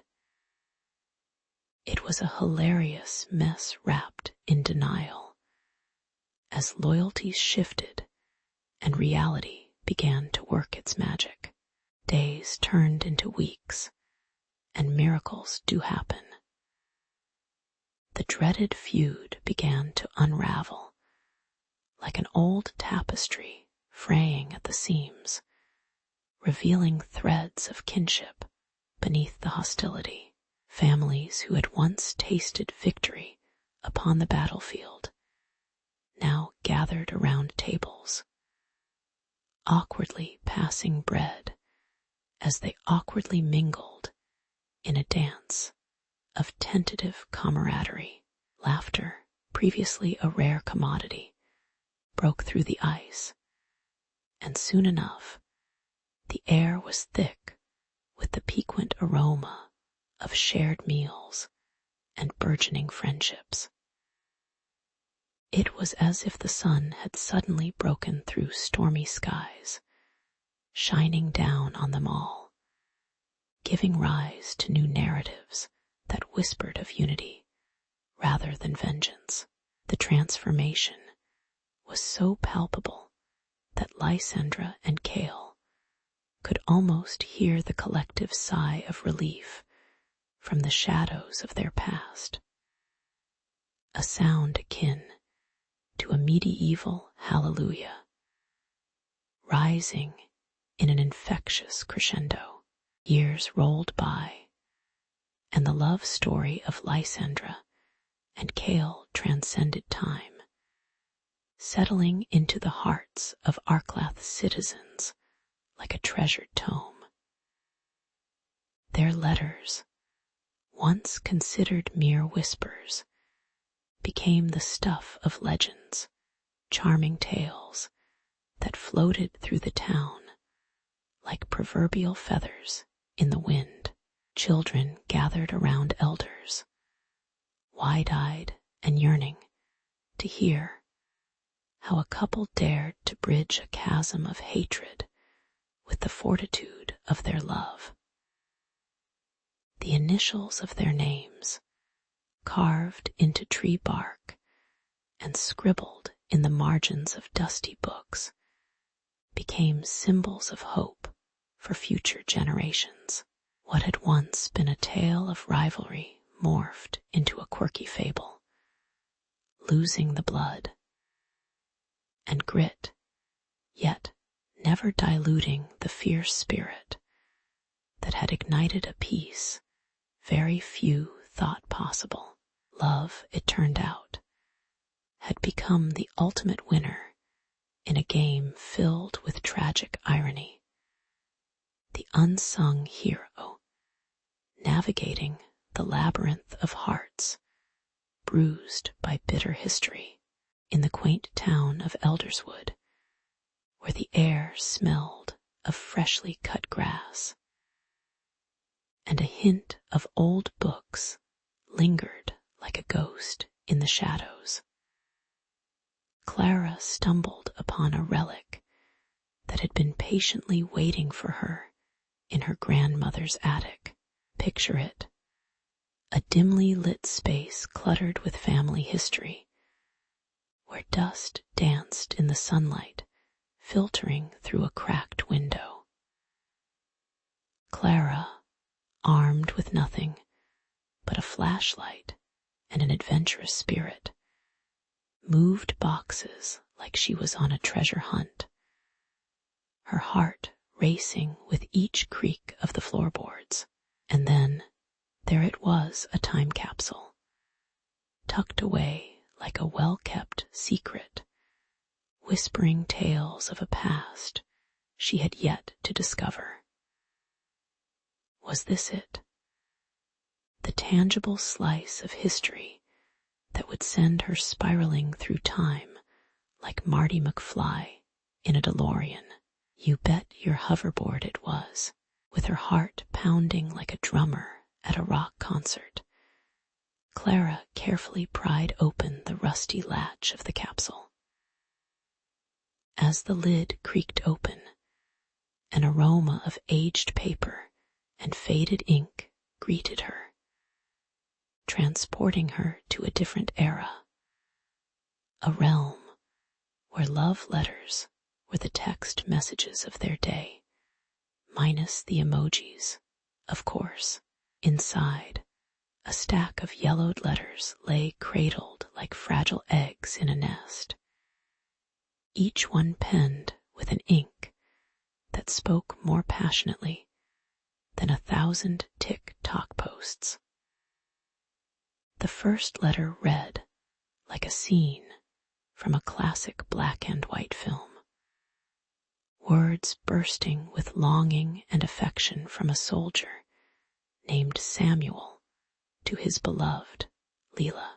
Reading Samuel's sweet nothings wrapped in the cold embrace of World War II brought tears to Clara's eyes, as she found herself falling through the pages into a world of hope amidst despair.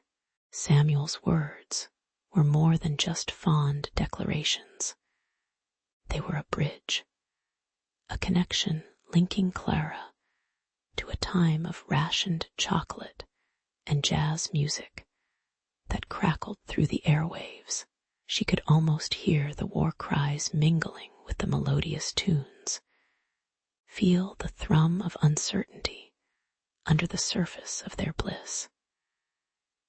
With each letter Clara absorbed, she began to understand the grit and joy of their lives, how love thrived even when the world seemed consumed by chaos, like a flower growing through a crack in the sidewalk. Stubborn and resilient, there was a certain irony in the way she immersed herself in their emotions, as if she were stalking them through time, lurking behind the curtains of their lives, trying to decode a puzzle she never knew existed. And just like that, she was hooked, her curiosity turning into a fierce determination to uncover their fate. their happily ever after, or lack thereof. As she delved deeper into the letters, Clara discovered a tapestry of emotions, each note revealing pieces of Leela and Samuel's lives intertwined with history. It was like uncovering her favorite Netflix series, episode by episode. Only this was the real deal, a historical drama with a dash of romance, heartbreak, and a few gut-wrenching cliffhangers. Was Leela waiting for Samuel to return, her heart heavy with longing? Or did fate intervene with the same cruel twist that would make any soap opera writer proud, snatching their love story from the hands of destiny? With the world buzzing around her, Clara felt the familiar tick-tock of the clock reminding her, if she wanted to figure out what really happened, she had better act fast. History waits for no one, not even the most passionate of hearts, determined to be the Sherlock Holmes of love stories, or at the very least, a modern-day Nancy Drew. Clara set out on a quest to unearth more about Samuel and Leela's lives. With a detective's zeal, she scoured public records, interviewed aging townsfolk like they were legends holding the keys to the universe, and pieced together fragments of a love that stood the test of time. What she found, however, was no fairy tale. Instead, it revealed the complexities of love against the backdrop of war, separating hearts with unyielding distance.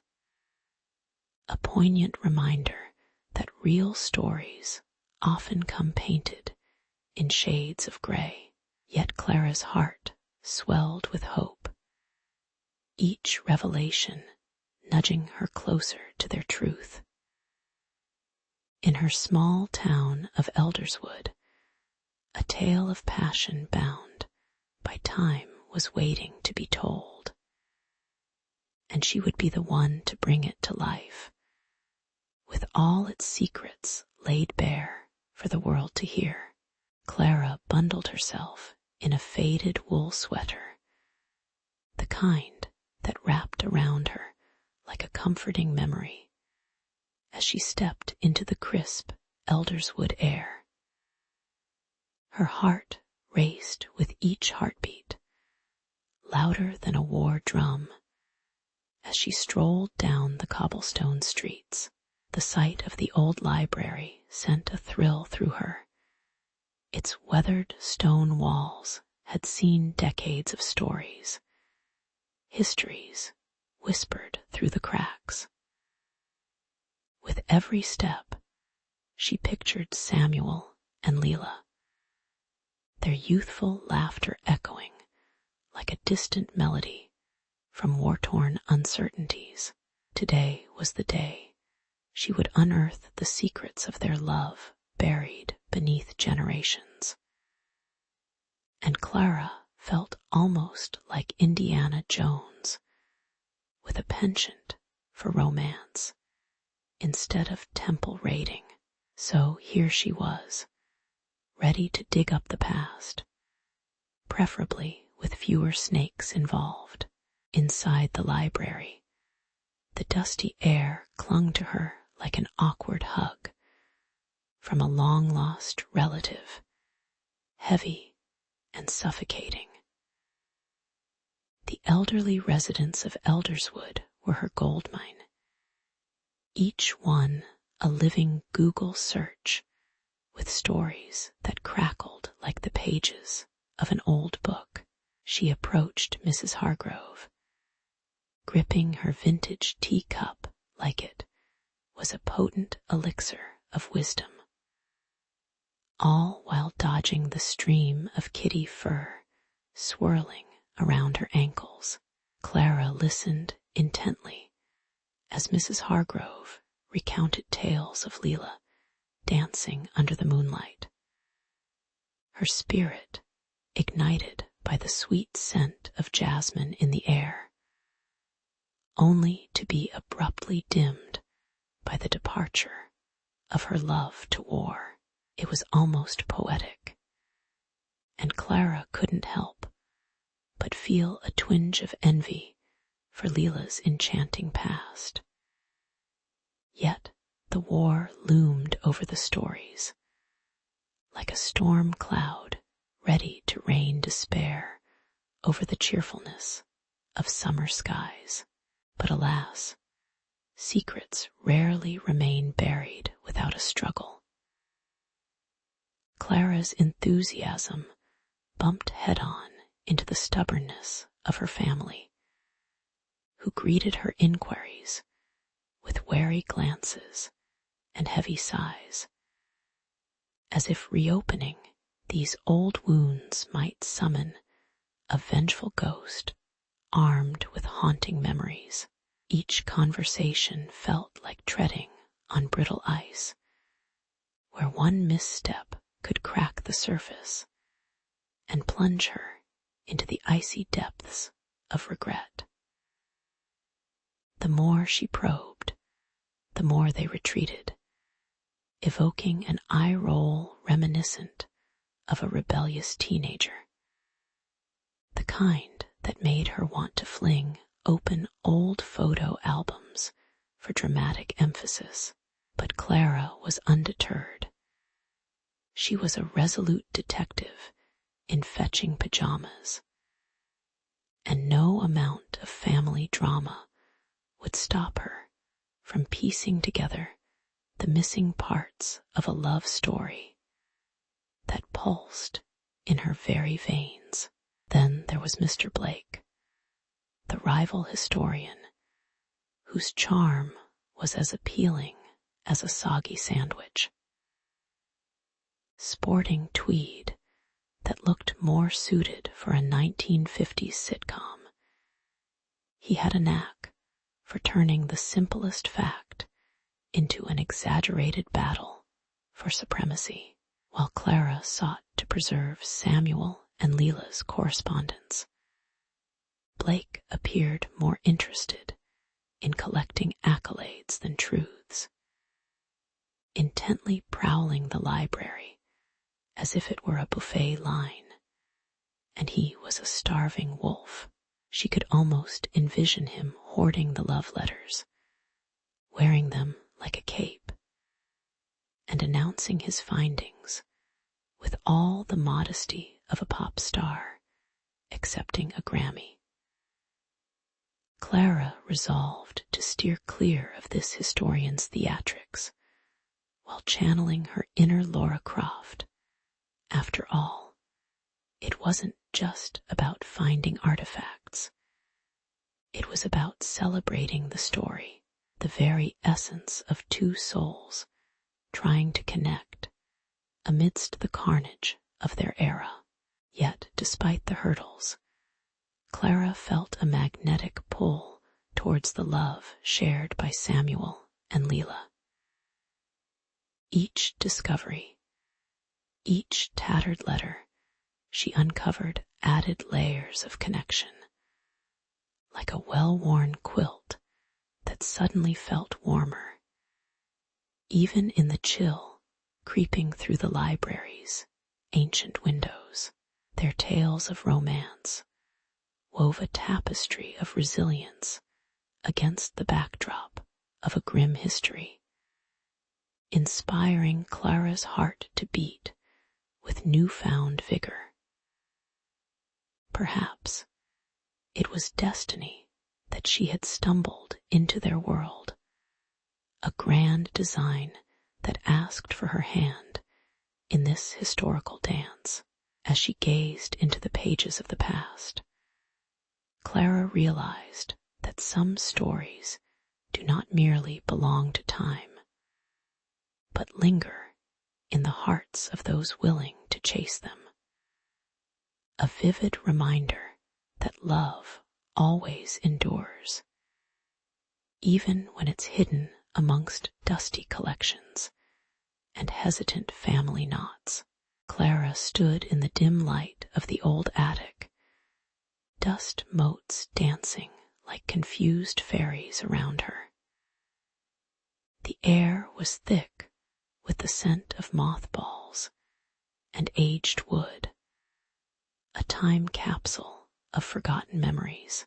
As she flipped through the brittle pages of a hidden diary, her heart raced, a love story unfolding like a beautifully tattered love letter. Each word was a brush stroke, painting Leela's world filled with hope and heartbreak. Samuel, the elusive soldier, had not just vanished. He had left behind an echo of longing that lingered in the musty air, making Clara feel as if she were eavesdropping on a moment frozen in time, like a scene from Titanic, but without the sinking ship and icy waters. But just as Clara was about to dive deeper into Leela's heartache, a shadow loomed larger than life. Mr. Blake, the neighborhood curmudgeon known for his ashy mustache, and frowning like he had just bitten into a lemon. With a voice as gruff as gravel, he threatened to scuttle her efforts, his eyes narrowing like he was spotting someone trying to sneak past with the last slice of pizza. His words were sharp, slicing through Clara's resolve, yet all she could think was how comic book villains had nothing on this guy. If he had a hidden lair and a cackling laugh, it would complete the scene perfectly. Clara knew she needed to rally against this modern-day Scrooge before he dashed her dreams of honoring Leela's love in a world that seemed eager to forget. The pressure mounted like steam in a pressure cooker, hissing and bubbling as Clara wrestled with timelines, letters, and more than a few late-night snacks.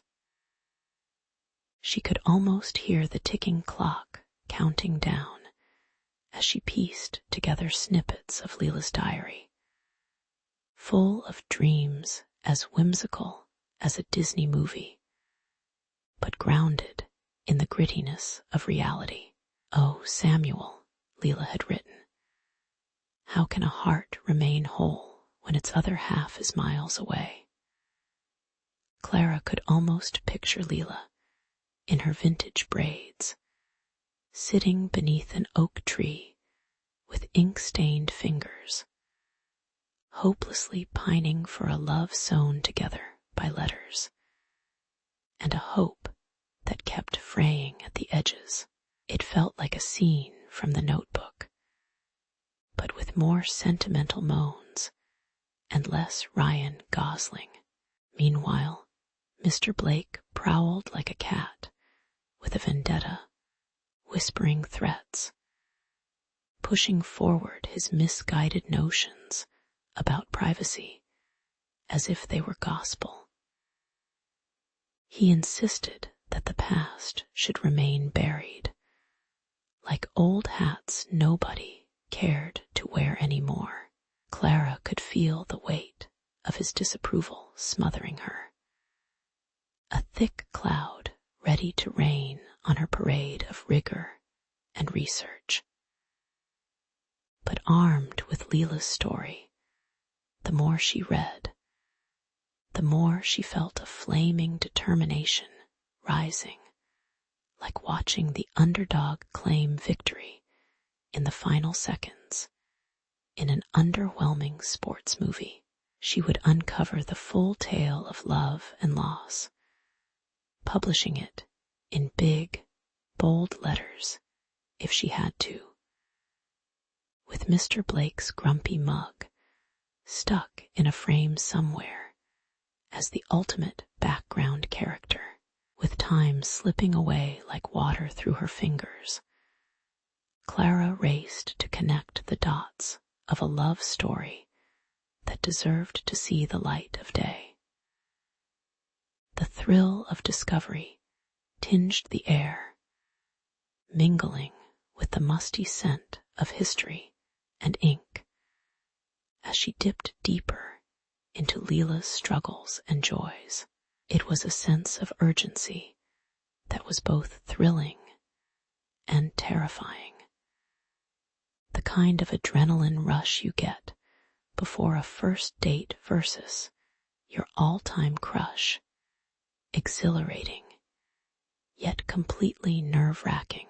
Every letter she deciphered chained her closer to the essence of Leela and Samuel's love, like knitting the final stitches on a garment meant to keep their memory warm. Clara knew one thing for sure: she wouldn't let the flame of this story flicker out. Not while she still had breath in her body to make sure their love lived on, long after Mr. Blake's shadow faded. As the sun broke through the dappled canopy of leaves, Clara stood before the crowd assembled in the old community hall, her heart racing faster than the neighborhood gossip at a backyard barbecue. Banners fluttered in the soft spring breeze, each one proclaiming the promise of a love story long forgotten in the dusty corners of history. Today wasn't just any event, it was a pilgrimage through time, a celebration of the love between Samuel and Leela, two souls entangled in a romance that had weathered the storms of secrecy and silence. Clara could almost hear the whispers of their letters, the ink still trembling with emotion, and she felt the weight of generations resting on her shoulders. The scent of homemade cookies wafted through the air, blending with the warm notes of nostalgia, wrapping around her like a comforting quilt as she prepared to unveil their story to the world. But just as Clara was about to take the stage, a familiar shadow fell across the room. None other than Mr. Blake, the self-appointed guardian of the town's whispered scandals and unofficial antagonist of love stories everywhere. With a sneer that could curdle milk, he strutted about, trying to sow discontent among the attendees, his voice dripping with sarcasm that could rival any reality TV show villain. What's next, Clara? A musical number to cap off this divine melodrama, he quipped, but the community wasn't having it.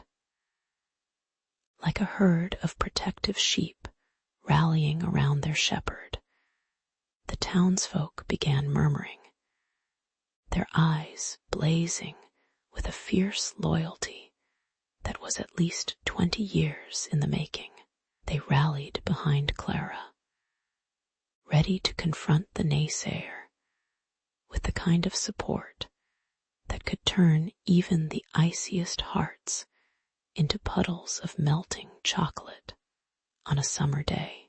With a deep breath, Clara ignited her passion and stepped into the spotlight, the warmth of the stage lights almost making her giddy with anticipation. Her voice flowed like a gentle river, carrying the audience through the highs and lows of Samuel and Leela's transcendent romance, punctuated by laughing flourishes and a few misty-eyed moments that nearly spilled over into the audience's collective hearts. The letters, Elizabethan in their earnestness, painted the walls of the community hall with vibrant strokes of love and longing, the emotions hanging in the air like fragrant blooms in springtime.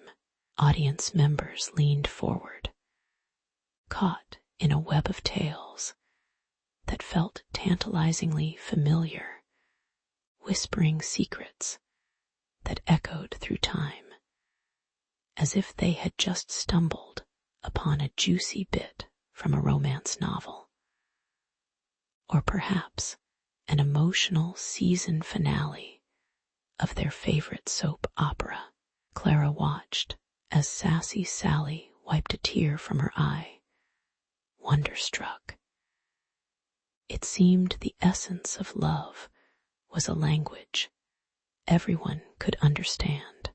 Just as Clara was settling into the rhythm of her storytelling, an elderly woman shuffled down the aisle, her gait slow but purposeful, like she was traversing a particularly complacent catwalk.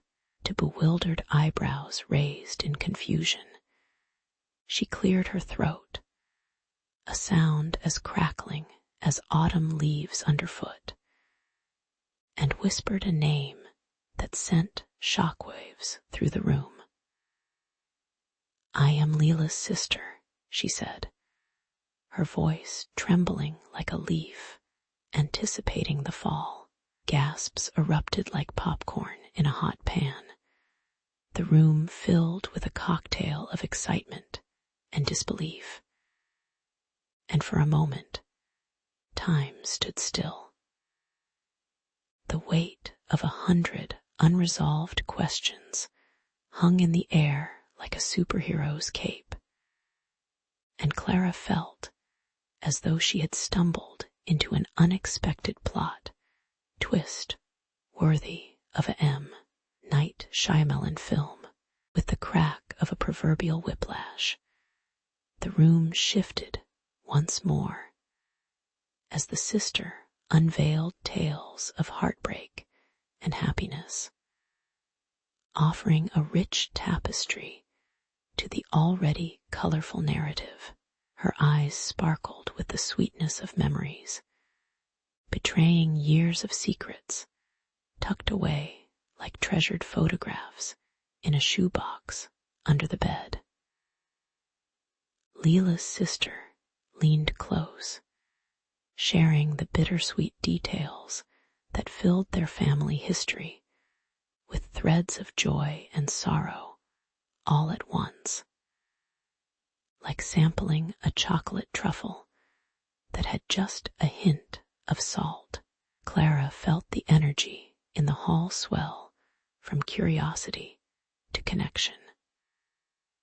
A surge of understanding washing over everyone as this long-lost piece of the puzzle clicked squarely into place, with applause ringing through the air and the scent of triumph mingling with that of cookies. Clara realized that the heart of the matter was not just about uncovering a love story, but about uniting a community, reminding them that love, in all its messy, beautiful forms, is timeless. In the heart of Elderswood, the sun dipped low, casting a golden hue over the town as Clara stood by the freshly erected memorial. This wasn't just a chunk of stone adorned with names. It was a testament, a shrine, if you will, to the lovers torn asunder by the ravages of war.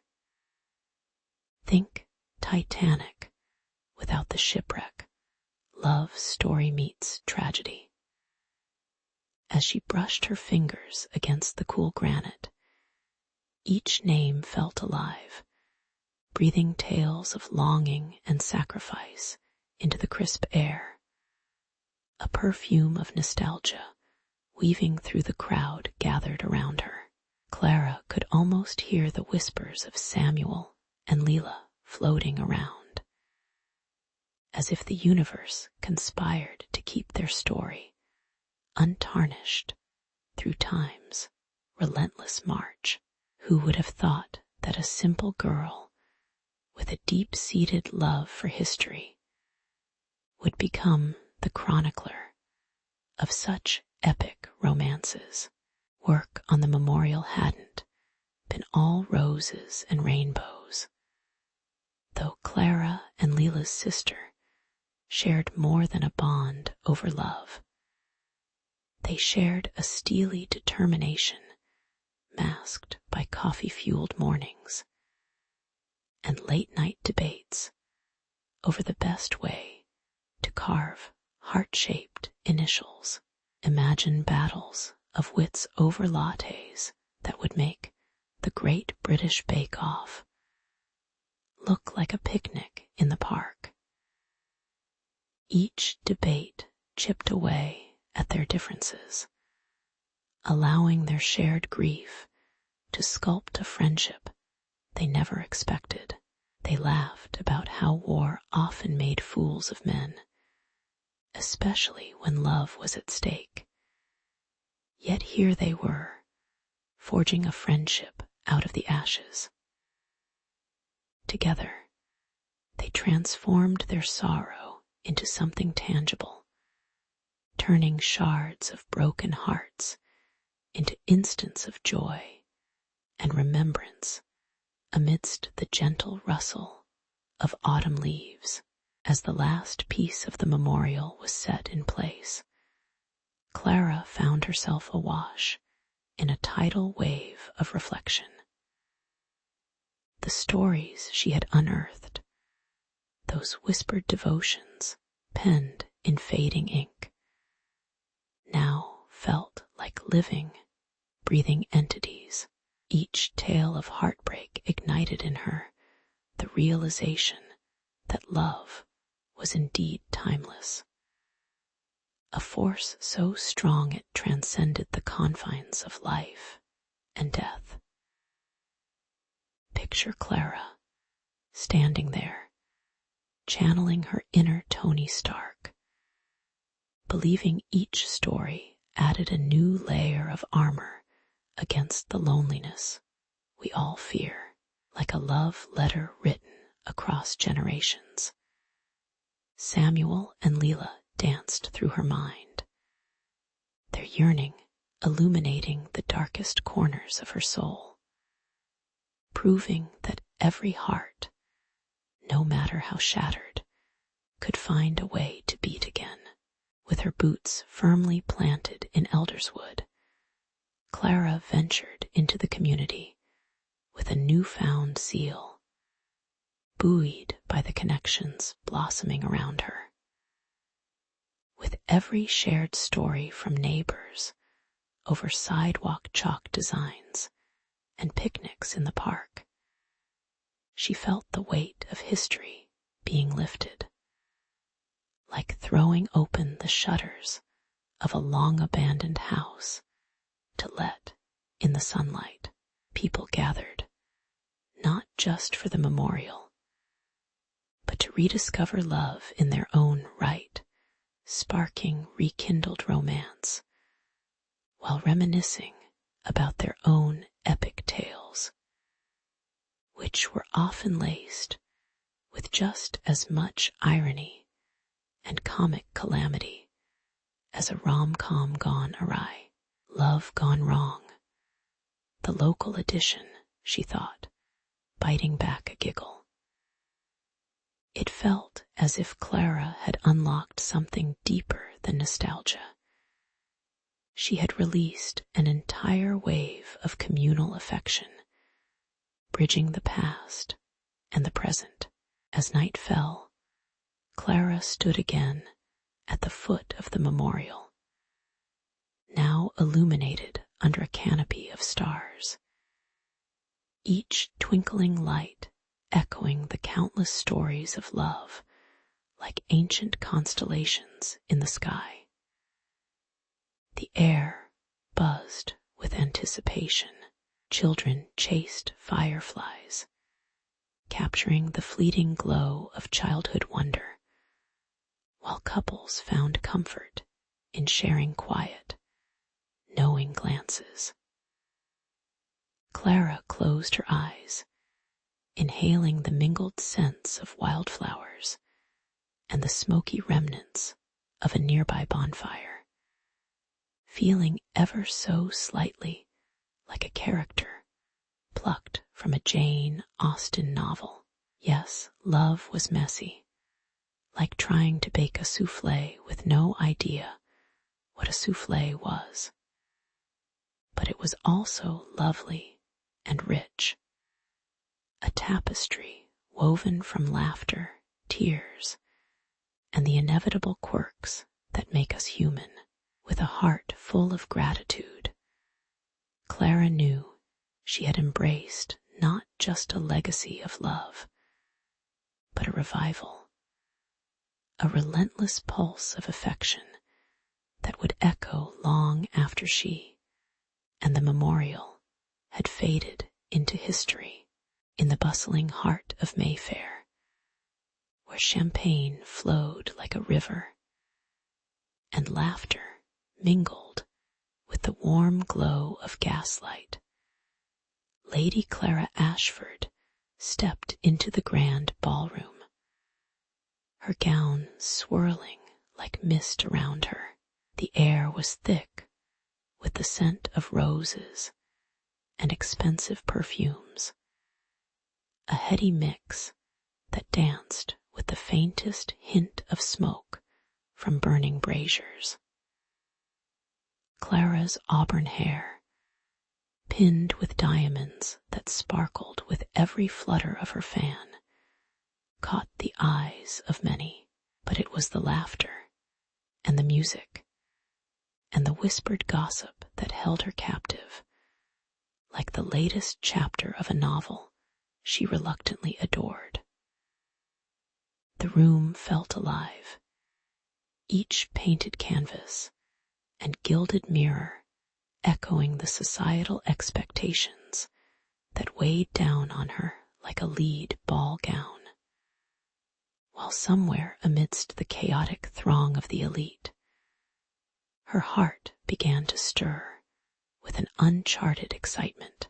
Then, as if plucked from a dream, she caught a glimpse of Mr. Thomas Barrett, the artist whose reputation was painted in shades of mystery and intrigue. He stood by a flickering candle, his silhouette framed by the soft glow, a rogue in a sea of stiff collars and starched cravats. Clara felt her breath catch, the world blurring at the edges as their eyes locked. A moment so electric she swore she could hear the crackle of the very air around them. She'd seen portraits that captured souls, but his gaze, all deep brown and playful mischief, sent a shockwave through her that rendered statuesque the chattering ladies and pompous lords surrounding her. It was utterly absurd, a mere glance in a room dense with decorum. Yet that glance promised a dozen adventures and whispered secrets, wrapped tightly in the velvet ropes of propriety. Oh, the irony! Here she was, Clara, bred among the aristocracy, expected to sip tea and discuss embroidery patterns, whilst her heart thumped to the wild rhythm of desire. Meanwhile, Mr. Barrett, an artist who flirted with societal scandal like a cat with a ball of yarn, seemed to shrug off the strictures of class with practiced ease. The muffled symphony of waltzes felt intimate yet distant, as Clara wrestled with the urge to leap from her pedestal and dance with audacity, the only rhythm she longed to follow. Yet the weight of her family's reputation, like an overstuffed corset, squeezed around her lungs, reminding her of the consequences that came with stepping outside her gilded cage. Would society brand her as the scandalous damsel who dared to yearn for a man daring enough to color outside the lines? As the evening wore on and the laughter echoed like a sweet haunting, Clara found herself lost in the delicate cadence of anticipation. She watched him mingle, his chalk-stained hands gesturing vaguely, speaking with an animated fervor that almost seemed to bypass the rules of polite conversation. A mirthful irony settled in her chest. What kind of future could blossom from a fleeting glance at a ball, of all places?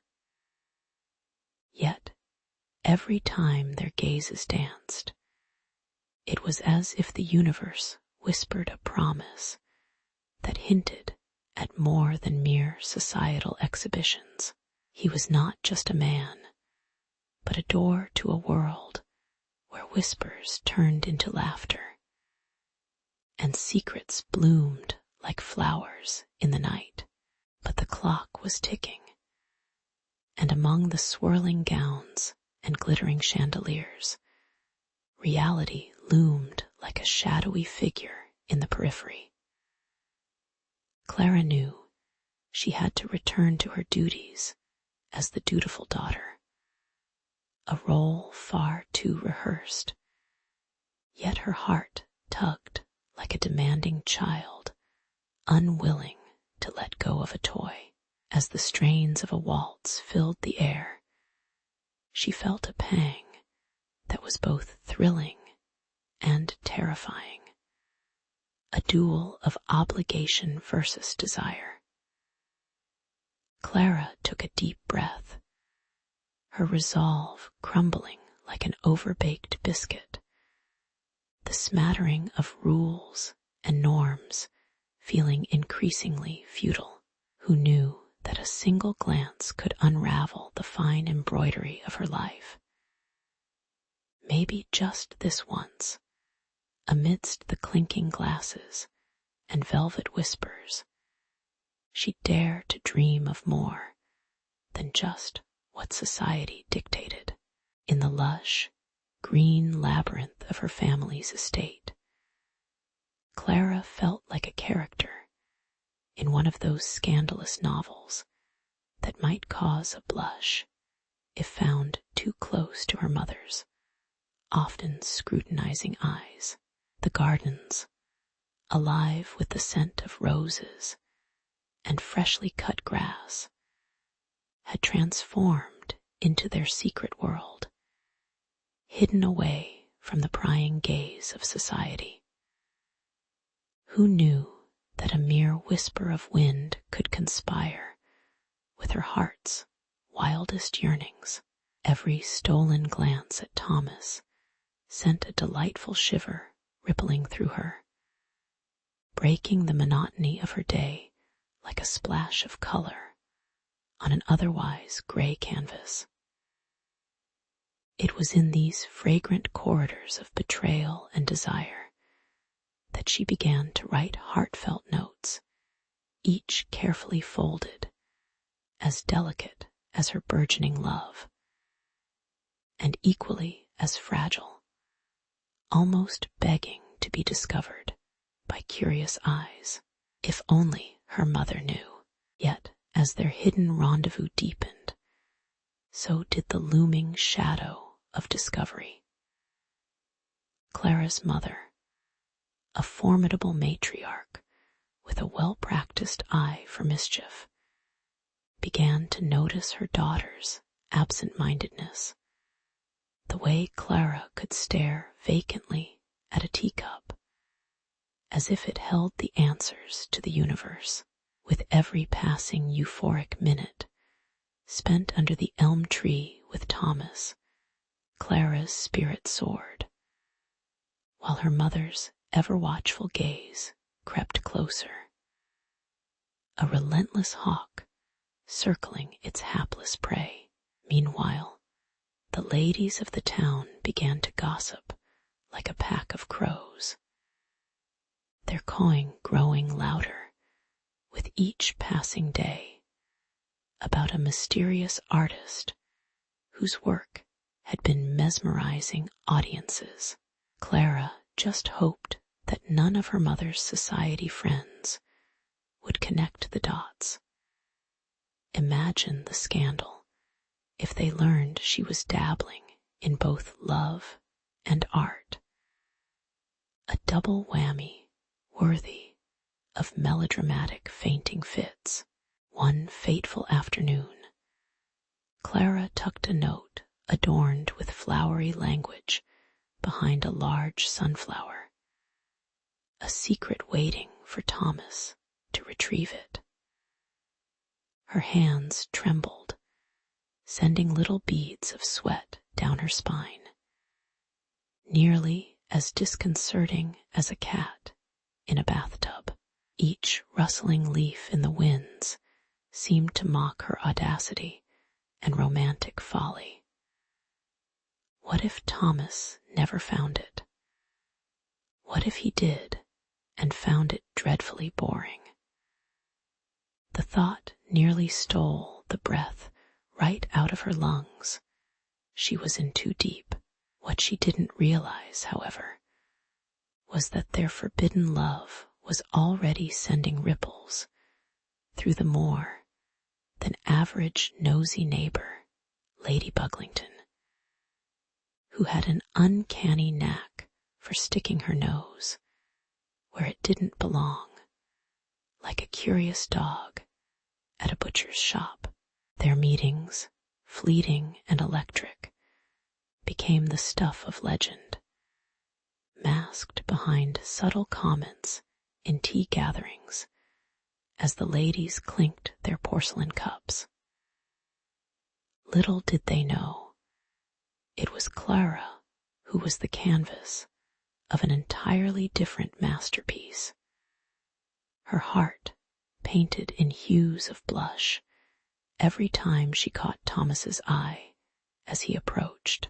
But as the gossip thickened, thick enough to cut with a rusty knife, Clara longed for clarity, a resolution to this sweet torment. She entertained daydreams of scandal, artistic affairs, and bohemian escapades worthy of a glorious Victorian tableau.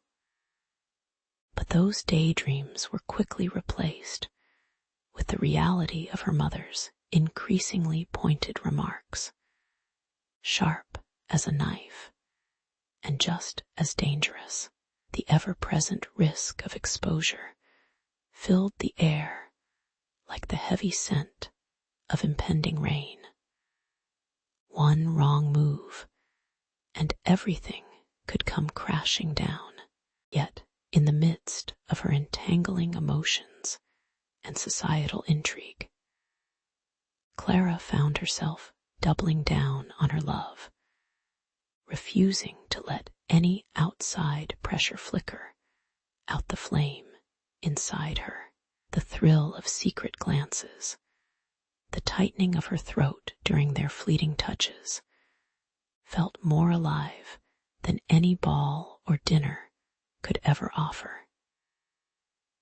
It was a cacophony of desire, sweet and heady, layered over the constant hum of tension, a symphony that could be either melodious or disastrous, depending on how fate chose to play its hand.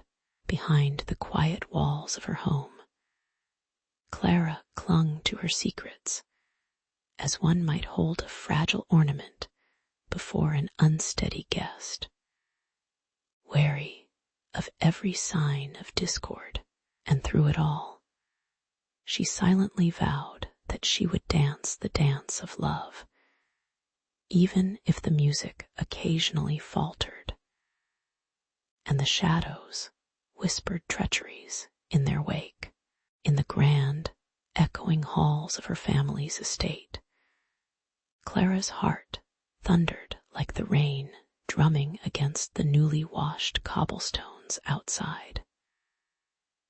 Her mother, with an air of triumph and a twinkle in her eye that suggested tea-leaf readings instead of charting destinies, announced the illustrious match with Lord Sinclair. Oh, Lord Sinclair, wealthy and dull as a butter knife, he made even the most fervent descriptions of peas seem invigorating. Clara's mind swirled with visions of endless tepid ballroom dances, idle chit-chat about the weather, and more lace than any young woman should endure in one lifetime. She felt desperation clawing at her throat, as tangible as the dust motes swirling in the golden sunlight streaming through the window, begging for release from the shackles of her mother's ambitions and society's expectations. It was in the darkened corners of the garden, amidst the blooming night jasmine, that Clara sought refuge with her confidant, Eliza. The sweet, intoxicating scent enveloped them like a whispered secret, as Clara poured out her soul like spilled ink on fine parchment. Eliza, I refuse to be a puzzle piece forced into this ridiculous frame of matrimony, she declared, her voice laced with both rebellion and fear. And there, under a canopy of stars that seemed to wink conspiratorially, Eliza offered her encouragement, urging Clara to pull the thread of her own fate. What's life without a little risk, my dear? After all, every romantic tale needs a bit of scandal. Eliza chuckled, her laughter light and infectious, offering Clara a glimmer of hope and mischief amid the mounting pressures. Meanwhile, across town, in a dimly lit studio that smelled of turpentine and forgotten dreams, Thomas was wrestling with his own demons.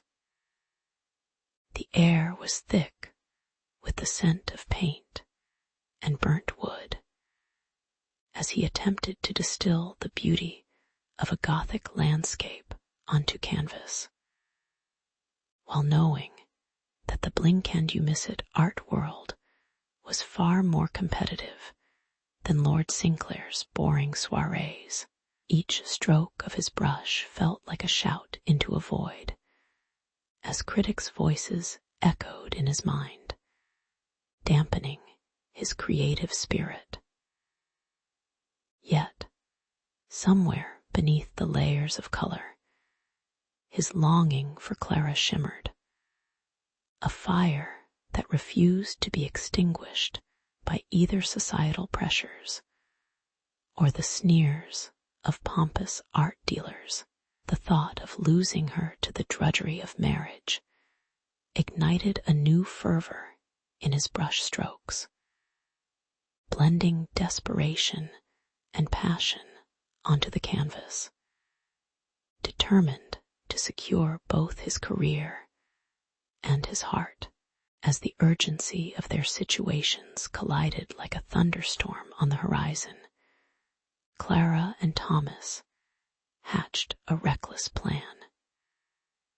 With giddy excitement, that felt both thrilling and dangerous.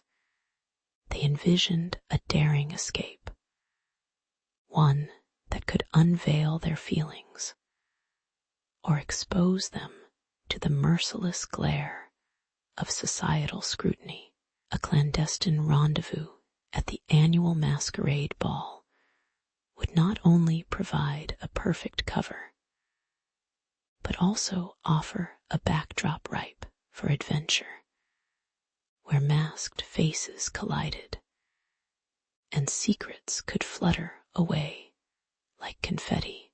Clara, donning a dramatic mask adorned with feathers and mystery, reveled in the prospect of dancing with Thomas, allowing their hearts to sway freely amid the vibrant chaos of jubilation. Yet, as visions of romance danced before her, a nagging doubt echoed in her mind. Would their love survive the storm brewing upon their romantic horizon? On the night of the ball, the air crackled with electricity, and the grand chandeliers hung like metaphorical nooses over the unsuspecting couples, blissfully unaware of the secrets weaving through their laughter. Clara, sparkling in her gown, felt a surge of both exhilaration and terror as she stepped into the throng of other masked revelers. Immersed in the sea of satin and brocade, she and Thomas found solace in stolen glances and whispered promises amidst the cacophony of flirtation. Yet, even as they danced beneath a shower of glimmering confetti, shadows of societal consequence loomed large, casting doubt over their every move. Would their effort to break free from the bonds of expectation unite their hearts, or lead them spiraling into the depths of ruin? Only time would unravel their fate, much like the plot of a melodrama playing out in real life, fraught with romance and peril at every turn.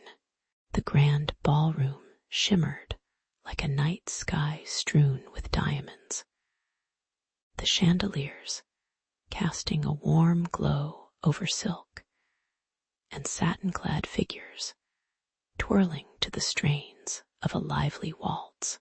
But amid the laughter and clinking of crystal goblets, Clara felt as though she stood on the precipice of a precipice, her heart a tempest of emotion. Dressed in a gown the color of ripe plums, she could smell the distinct blend of lavender, perfume wafting from her own collar, an aromatic attempt to mask the bitterness of anxiety lingering in her chest. The tantalizing aromas of roasted meats and rich pastries filled the air.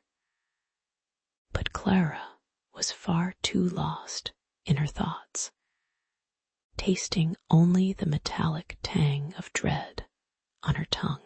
It was a night intended for celebration. Yet everything felt oddly out of focus, as if the world were painted in muted shades of gray, while her heart screamed in vibrant hues of crimson and gold. As her betrothed, Lord Edwin, lounged nearby, charming the crowd with tales of his adventurous exploits, Clara's resolve began hardening like concrete. The man, with his slicked-back hair and wardrobe that screamed, "I'm rich," a sentiment not far off from arrogance, did little to ease her turmoil. He laughed a little too loudly, his eyes gleaming with a confidence that set Clara's teeth on edge. Just as a dull throb had settled itself at the base of her skull, Clara spotted Thomas across the room, his presence parting the sea of mingling aristocrats like Moses with a bunch of crinoline-clad followers. That mere glance at his familiar, kind eyes sent electricity crackling through the air, igniting a foolish hope in her heart, and with it, a daring thought. Perhaps love could conquer more than just the chintz of the day's deeply entrenched conventions. And so, on the very cusp of her engagement ball, Clara inhaled deeply, recalling the fervent whispers they had shared in the moonlight, the tender brush of his hand against hers, a secret language that transcended the stifling air of societal expectation. The crowd buzzed with pleasantries, oblivious to the tempest brewing in the depths of her being. Her heart raced, each thud echoing like a war drum, rallying her against the shaming tide of their world. As she stepped onto the marble dais, silence gripped the room like a gavel pounding upon Judgment Day. The brightness of generation-old chandeliers dimmed momentarily, as if even the crystals anticipated the storm about to break in this sanctuary of propriety.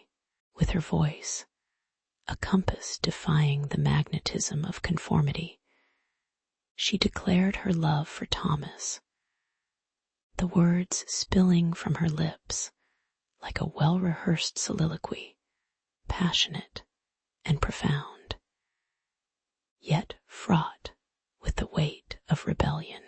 Gasps reverberated through the ballroom, a cacophony of disbelief more deafening than the overture, leaving mouths agape like fish out of water. Thomas's eyes widened, the cerulean depths brimming with a mix of surprise, and that deep, intoxicating connection that bound them together. The atmosphere fizzed with a tension thicker than the musky scent of sweat and polished wood. Even the orchestra faltered momentarily, the violins quivering as if struck by the gravity of the moment. Clara stood there, poised and trembling, feeling as if she might reach out and grasp the very stars, or alternatively, plummet into the abyss of their scorn. But with great choice comes even greater consequence, and Clara would soon learn that the fallout of her declaration would ripple far beyond this gilded gathering. Whispers would slither like serpents throughout society's drawing rooms, with heads shaking in disapproval, meant to shatter her spirit. A drama worthy of a stage, complete with a plot twist no one saw coming, not even her. She locked eyes with Thomas, their shared defiance sparking like fire and courage. Yet the cold echo of future repercussions chilled her bones.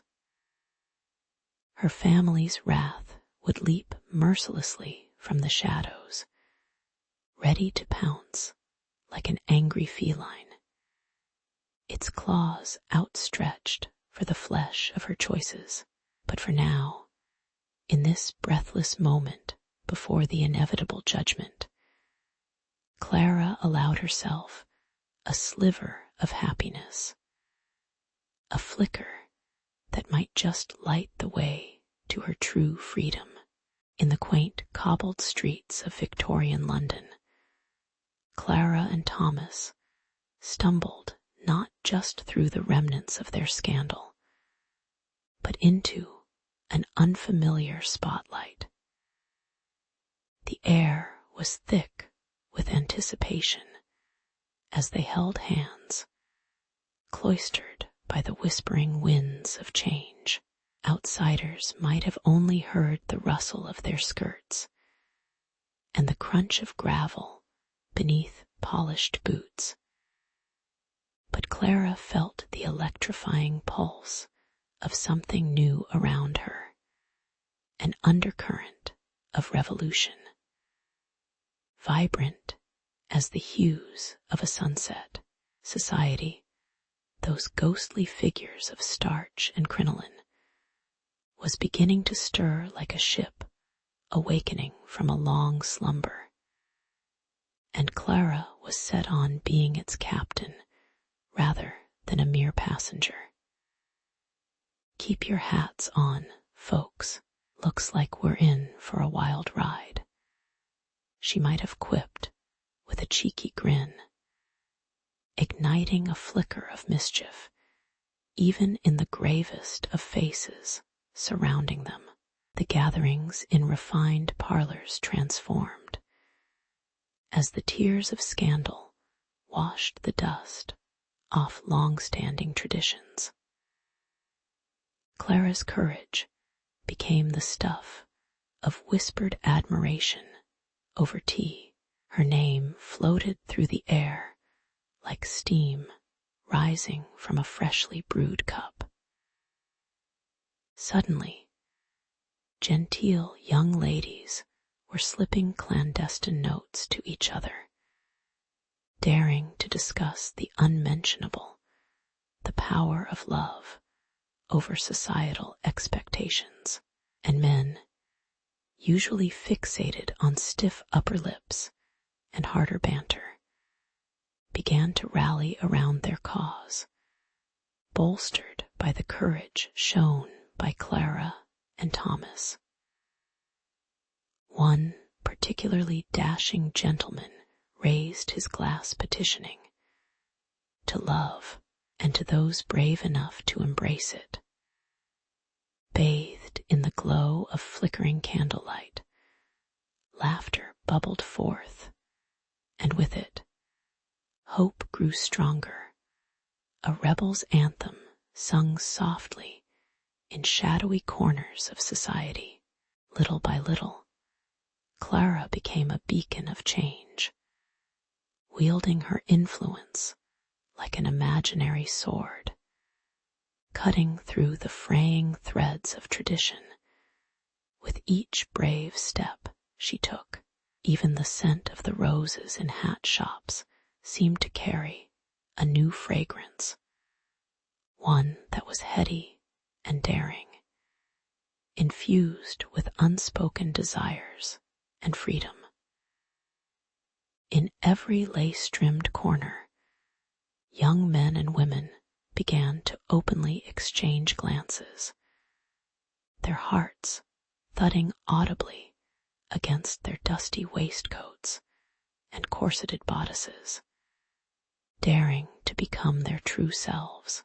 Although Clara felt the prickly weight of judgment at times, like the scratch of a needle in fabric, she also took solace in knowing her actions were resonating far beyond the frilly frocks and top hats of the upper crust. It was as if the very walls of stifled conventions were cracking, threatening to wear away under the onslaught of burgeoning passions and unadulterated truth. But the road to such audacity was littered with the rubble of lost enmity, and Clara wasn't naive to the fact that battles would still be fought.